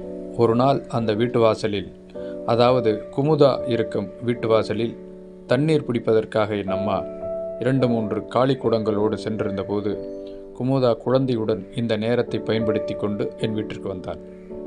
ஏன் என்கிட்ட பேச மாட்டேற? இந்த குழந்தை என்ன தப்பு செஞ்சான்? அவனை ஏன் தூக்க மாட்டேற? என் மேலே உனக்கு கோபமா? என்ன கோபம் என்று அவள் தொடர்ச்சியாக என்னை பேச விடாமல் பேசிக்கொண்டே இருந்தாள். நான் என் அம்மா சொன்னதை சொல்லவில்லை. ஆனால் அவளாகவே கேட்டாள், ஏன் அத்தை ஏதாவது சொன்னாங்களா? அதெல்லாம் ஒன்றும் இல்லை, கல்யாணம் ஆன பெண் கூட நேரத்தை செலவழிக்கிறது ஆபத்தான விஷயம் அப்படின்னு எங்கள் அம்மா சொன்னாங்க என்று. நான் என்ன உனக்கு ஆபத்தானவளா? முகத்தை பார்த்து சொல்லு என்றாள். அவள் முகத்தை பார்க்க எனக்கு தைரியம் வரவில்லை. அவள் பேசி கொண்டிருந்த பொழுது அவளது குழந்தை பரிதி என்னிடம் தாவிக்கொண்டு வந்தான். வேறு வழி இல்லாமல் நான் அவனை தூக்கி முத்தமிட்டு விட்டு மறுபடியும் அவளிடம் கொடுத்து விட்டேன். அவள் வழிந்த கண்ணீரை துடைத்து கொண்டே விருட்டன அங்கிருந்து சென்று விட்டாள். எனக்கு மனசு என்னவோ போல் ஆகிவிட்டது.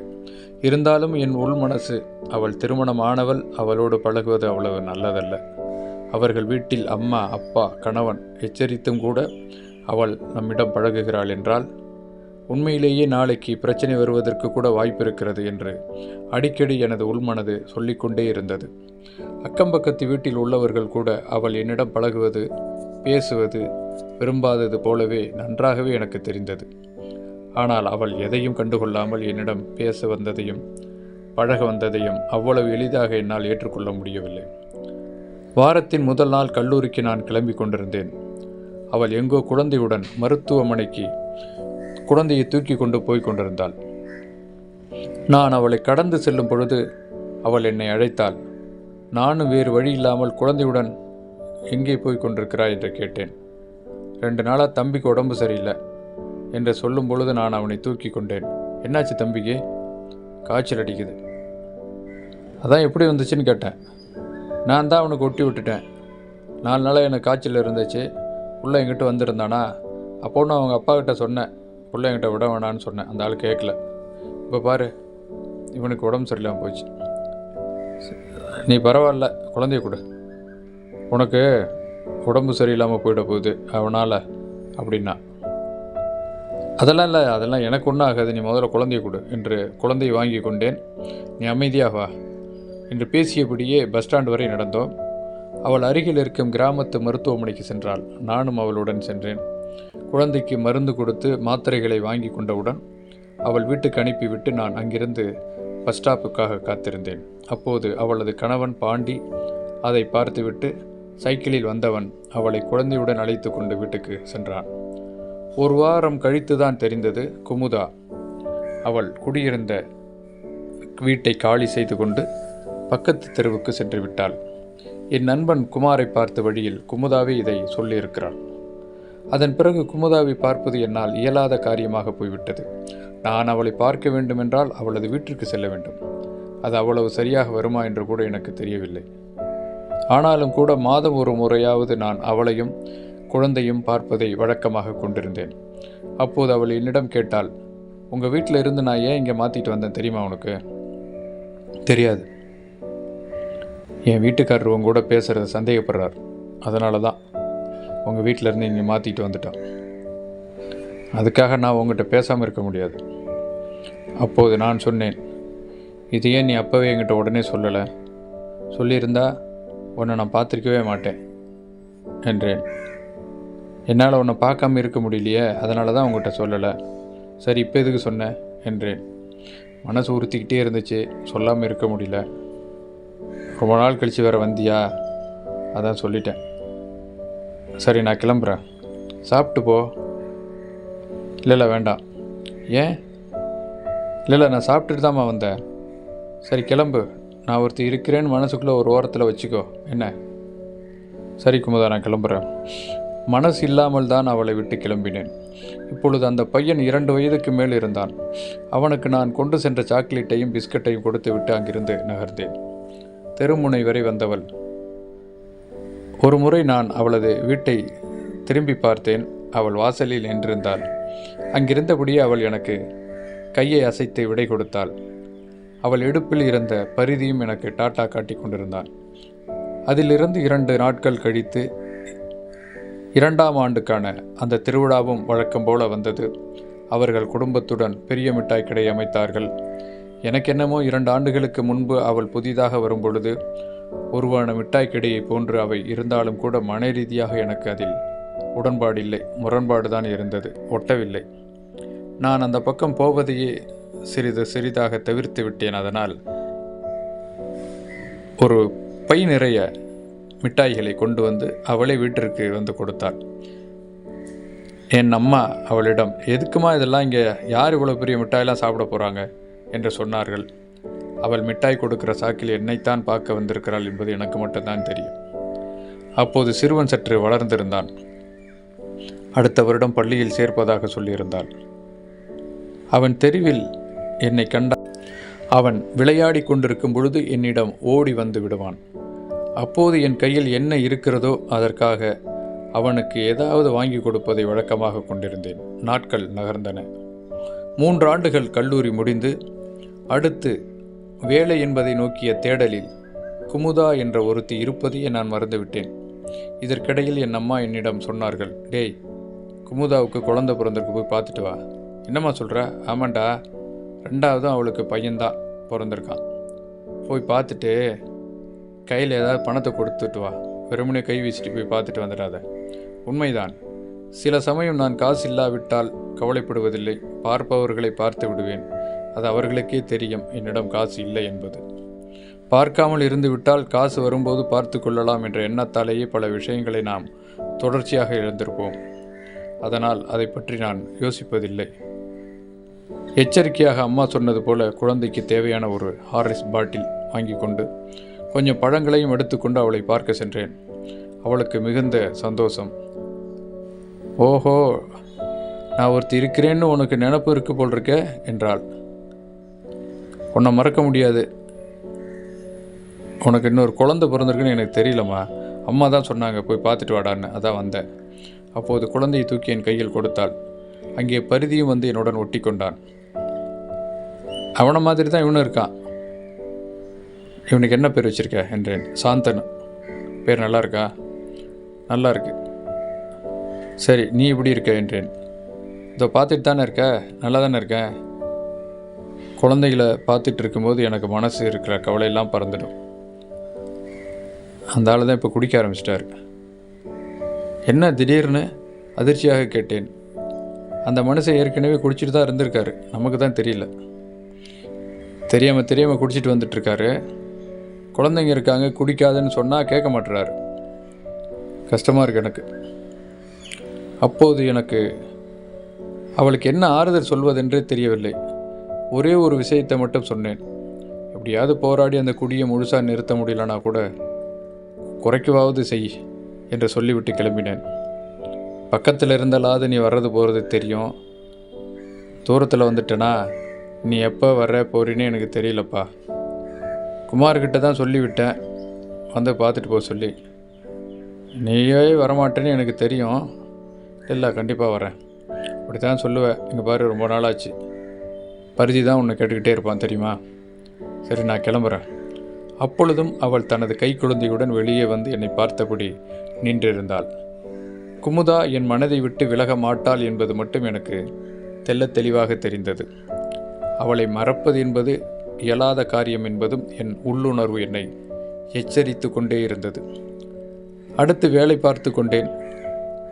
மாஸ்டர் டிகிரி அப்ளை செய்யலாம் என்று நினைத்து திருச்சியில் மாலை நேர கல்லூரியில் எம்எஸ்சி பாட்டனி வகுப்பில் சேர்ந்து காலையிலிருந்து மதியம் வரை ஒரு எஸ்டிடி பூத்தில் வேலைக்கு சேர்த்தேன்.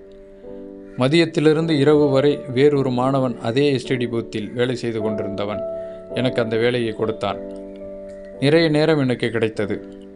அம்மாவிற்கு அதிலெல்லாம் உடன்பாடு இல்லை என்றாலும் கூட பெரிதாக எனது விருப்பத்தை அவர்கள் ஒருபோதும் தடையாக இருந்ததும் இல்லை. அப்போது கல்லூரியில் சேர்ந்தவுடன் என் அம்மா என்னிடம் முதலில் சொன்னது, டே தம்பி, இப்படியே படிச்சுட்டு இருந்தால் என்ன அர்த்தம்? படிச்சுட்டு ஒரு வேலைக்கு போகணுமா, வேற என்ன என்றேன். டேய், நீ வேலைக்கு போகாமல் கூட இரு. நீ வேலைக்கு போய் தான் நம்ம ஒன்றும் சாப்பிடணுன்னு அவசியம் இல்லை. என்ன புரியுதா என்றால். எங்களுக்கு 10 ஏக்கர் ஏரி நிலம் இருந்தது. ஏரியில் தண்ணீர் குடித்தால் 10 ஏக்கருமே நஞ்ச நிலமாக மாறும். தண்ணீர் இல்லை என்றால் 2 ஏக்கரில் நெல் பயிரிட்டு அதனை சாகுபடி செய்வோம். தந்தையார் மறைவுக்கு பிறகு அம்மாவால் தனியாளாக கவனிக்க முடியாமல் போய்விட்டதால் வருட குத்தகைக்கு ஒருவரிடம் கொடுத்து விட்டோம். அதனால் நெல் மூட்டைகளுக்கும் அரிசிக்கும் வருடம் முழுக்க நெல் மூட்டைகள் வந்த வண்ணம் இருக்கும். அரிசிகள் அரைத்த வண்ணம் இருப்பார்கள். தவிடுகள் ஒருபுறம் விற்பனையாகும். இவையெல்லாம் அம்மாவிற்கு பணமாக வந்துவிடும். கூலி போக மீதி செலவுக்கு அவர்கள் வைத்து கொள்வார்கள். 2-3 வருடங்கள் மழை இல்லாமல் போனாலும் கூட வீட்டில் சாப்பாட்டு பஞ்சம் என்பது எனக்கு தெரிந்து இல்லை. அதனால்தான் என்னிடம் தைரியமாக நீ வேலைக்கு போய்தான் சாப்பிட வேண்டும் என்ற நிலை இல்லை என்று என் அம்மா கூறியிருந்தார்கள். அப்போது நான் சொன்னேன், மாலை நேர வகுப்பு எனக்கு கல்லூரியில் கிடைத்திருக்கிறது. காலையிலிருந்து மதியம் வரை நான் என்ன செய்ய முடியும்? அதனால்தான் இப்படி ஒரு வேலை என்று, இது ஒன்றும் கடினமான வேலை இல்லை என்றும் கூறினேன். என் அம்மா மறுபடியும் சொன்னார், டேய், நான் அதை சொல்ல வரல. நான் என்ன சொல்கிறேன்னு உனக்கு புரியல. சொல்லுமா, எதுவாக இருந்தாலும் சொல்லு.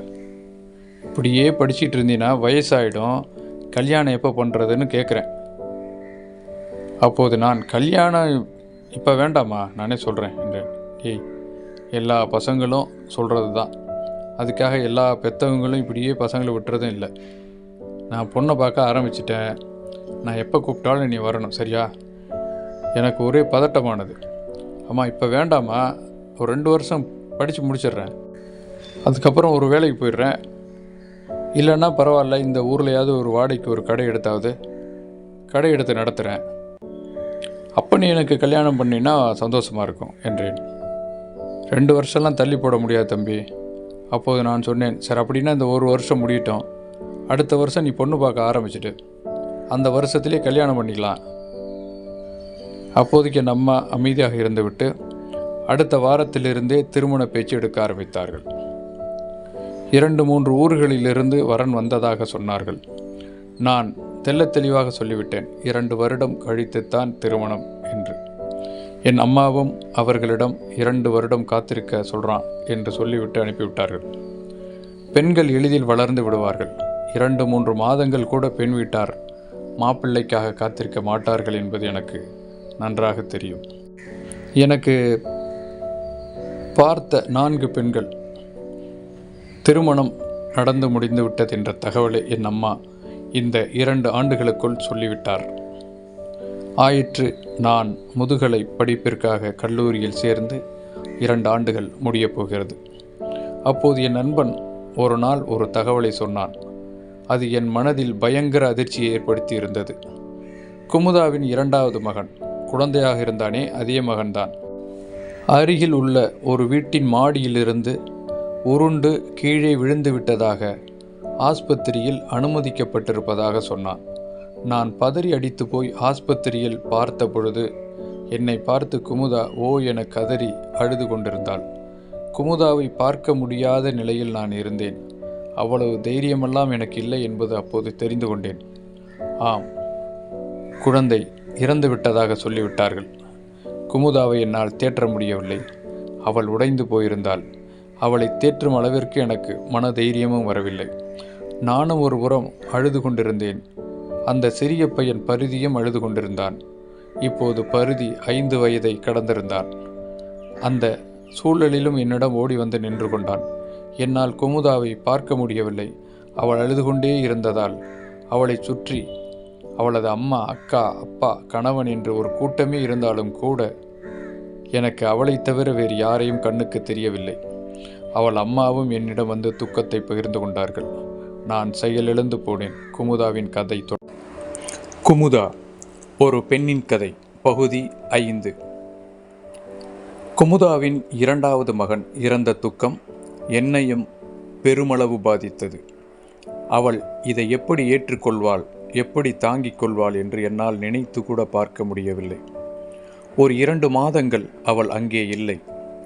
அவள் அம்மா வீட்டோடு குழந்தையை அழைத்து கொண்டு சென்று விட்டதாக தகவல் கிடைத்தது. ஒரு முறை மனது கேட்காமல் நான் எனது நண்பன் குமாரை அழைத்து கொண்டு அவர்கள் அம்மா வீட்டுக்கு, அதாவது 2-3 ஊர்களை தாண்டி இருந்த அந்த ஊருக்கு சென்றேன். மிகுந்த ஆறுதலாக இருந்தது நான் அவளை சென்று பார்த்தது. இப்போது அவளுடைய அம்மா என் மீது வெறுப்பை காட்டவில்லை. மாறாக என்னை பார்த்ததும் அவர்களும் அழ ஆரம்பித்து விட்டார்கள். என்னால் அவளிடம் தனிமையில் பேச இயலாத ஒரு சூழ்நிலையில்தான் இருந்தேன். அவள் அதை புரிந்து கொண்டு மெல்ல என்னுடன் வெளியே வந்தாள். தைரியமாக இருக்குமுதா, முடியல கதிர், கண்ணை மூடுனா அம்மா அம்மான்னு அவன் குரல் தான் கேட்டுக்கிட்டே இருக்குப்பா.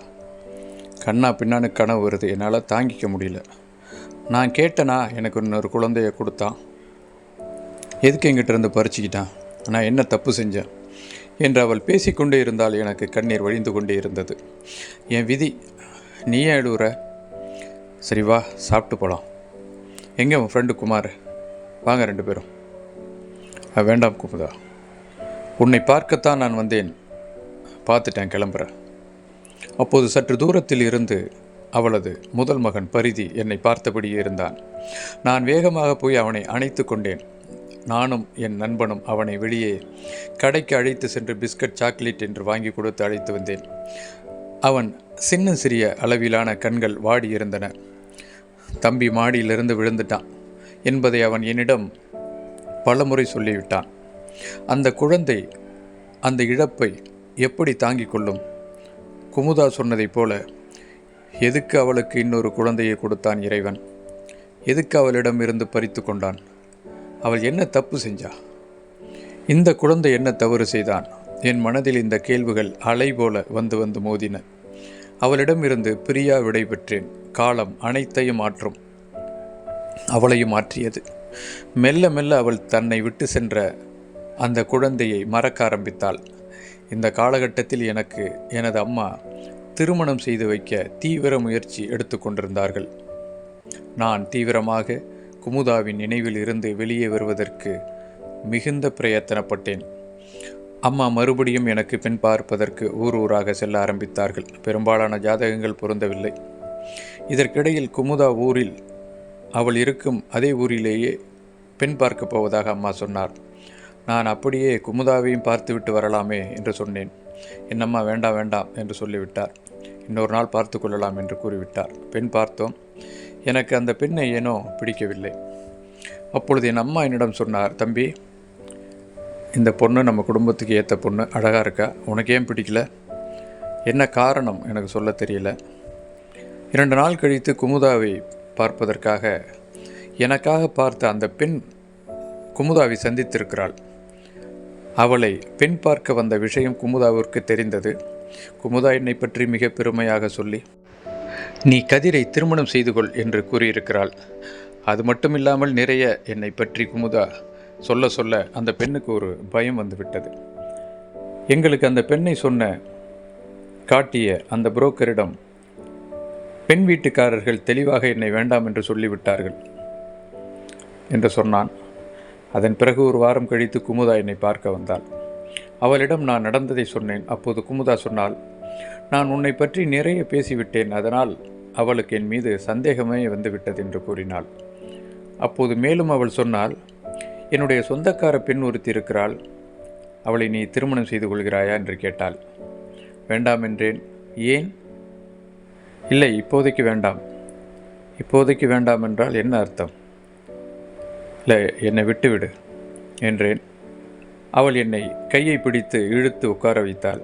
இந்த பாரு, எல்லா பொண்ணையும் வேண்டான்னு தட்டி விடாத, அப்புறம் பொண்ணே கிடைக்காம போயிடும், பார்த்துக்க. பரவாயில்ல என்றேன். பரவாயில்லன்னா என்ன அர்த்தம்? நான் அத்தா கிட்ட பேச போகிறேன். வேண்டாம் வேண்டாம், அம்மா கிட்ட நீ எதுவும் பேசாத, அமைதியாரு. அப்படின்னா நான் பார்க்குற பொண்ணை நீ கல்யாணம் பண்ணிக்க என்று அவள் பேசி கொண்டிருக்கும் பொழுது அவ்விடத்தை விட்டு நான் அகன்றேன். அதன் பிறகு ஒரு மாதம் கழித்து எங்கள் ஊரில் அவள் இருந்தாள். ஆனால் என்னிடம் வரவில்லை, பேசவில்லை. நான் 2 முறை அவளை பார்ப்பதற்காக அவள் இருக்கும் தெருவழியே சென்றேன். அப்போதும் என்னை அவள் பார்ப்பதை தவிர்த்து விட்டாள். ஒரு முறை நான் அவளை பார்த்து, ஏன் என்னிடம் பேச மாட்டேன் என்கிறாய்? உங்ககிட்ட பேசுகிறதுக்கு என்ன இருக்குது என்று கூறிவிட்டாள். ஏன் இப்படிலாம் பேசுகிற? உனக்கு என்ன பிரச்சனை என்று கேட்டேன். நம்முடன் பழகியவர்கள், நம் மீது அன்பு வைத்திருப்பவர்கள் எல்லாமே நம்ம நல்லதுக்காக சொல்கிறவங்கள, யார் நம்ம கெடுதலுக்காக சொல்கிறவங்க, யார் நம்ம நல்லதுக்காக சொல்கிறவங்கன்னு முதல்ல நீ அதை உணரணும். அப்புறம்லாம் எதுக்கு நீ படிக்கிற? உங்கள் அம்மா சொல்கிறத நீ கேட்க மாட்ட, நான் சொன்னாலும் கேட்க மாட்டேன் என்று சொல்ல, இப்போ உனக்கு என்ன செய்யணும் சொல்லு? ஏன் கல்யாணம் வேண்டாங்கிற? இப்போதைக்கு வேண்டான்னு தானே சொன்னேன்.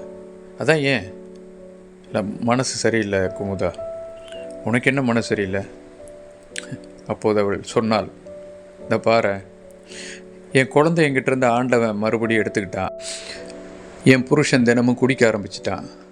குடல் நறுக்கி இப்போ தையல் போட்டிருக்காங்க. இதுக்கப்புறம் அவன் குடிக்கக்கூடாது. ஆனால் அவன் கேட்கல. அந்த ஆள் தினமும் குடிக்கிறான். கேட்டால் கவலைன்னு ஏதோ சொல்கிறான். என்னை விட அவனுக்கு கவலை இருக்காது, நீ சொல்லு. இப்போ மறுபடியும் குடிக்க ஆரம்பிச்சிட்டான். இன்றைக்கி காலையில் கூட நான் டாக்டரை பார்த்துட்டு தான் வரேன். டாக்டர் என்ன சொல்லிட்டார் தெரியுமா? என்ன? சற்று பதட்டத்துடன் கேட்டேன்.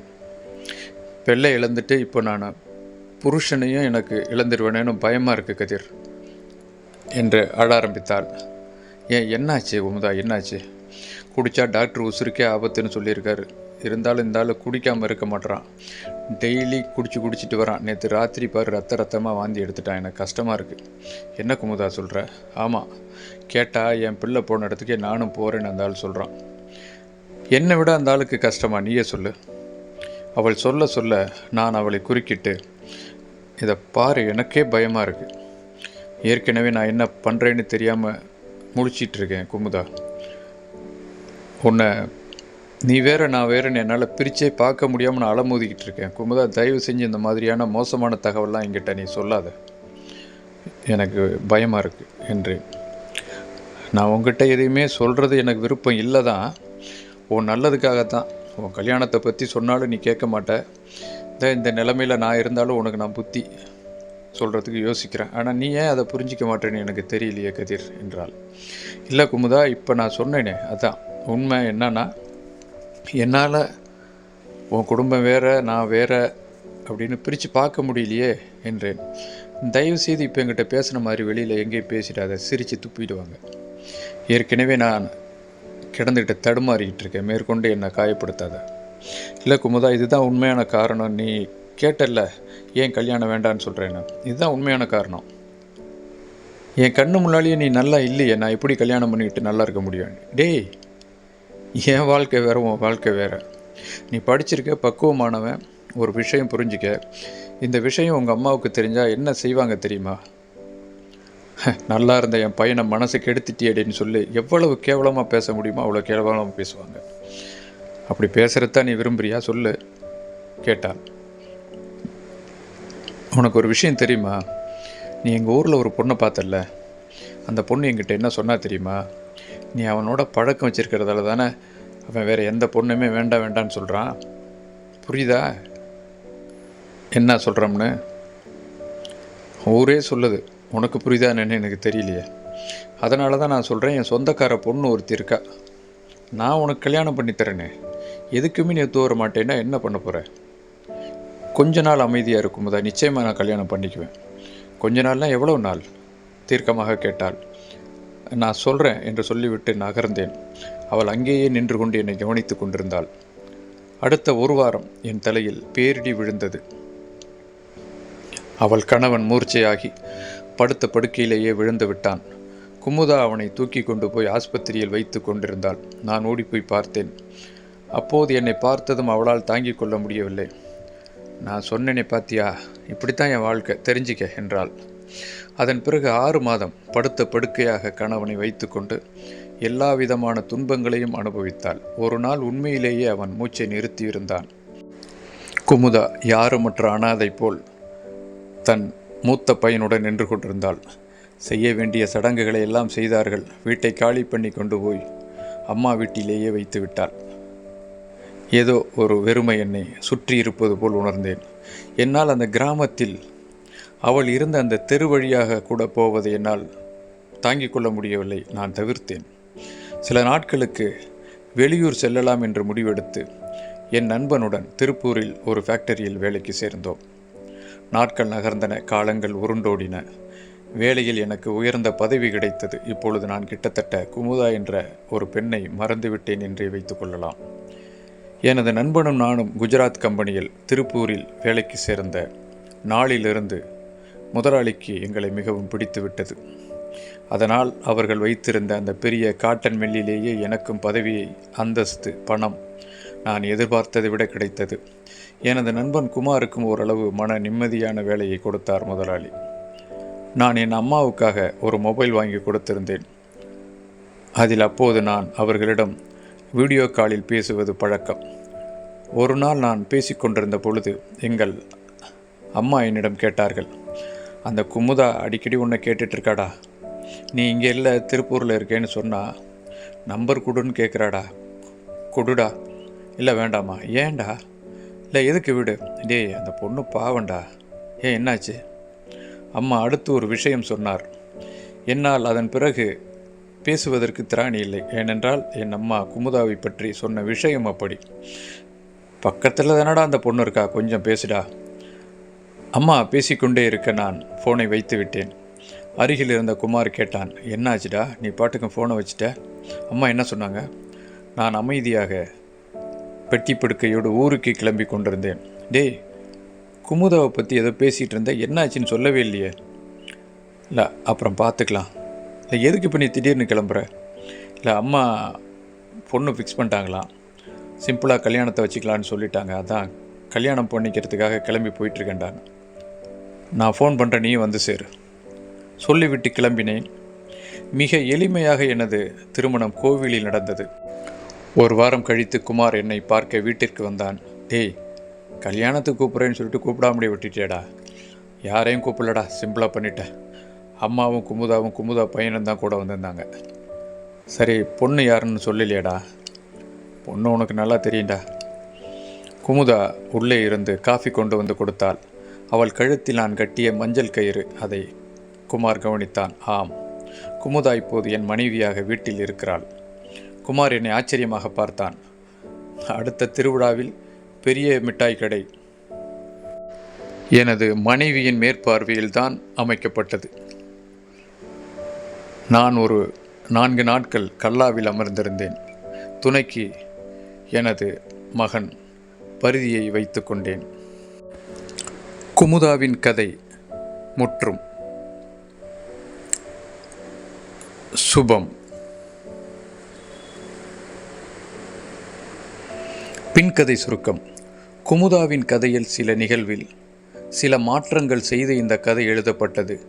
உண்மையில் குமுதாவின் கைக்குழந்தையை அடுத்து கணவன் இறந்த பிறகு 4 ஆண்டுகள் கழித்து 14 வயதில் இருந்த மூத்த மகனும் இறந்துவிட, அடுத்து வாழ்க்கையில் பிடிப்பில்லாமல் போய் தற்கொலை முயற்சியில் குமுதா ஈடுபடுகிறாள்.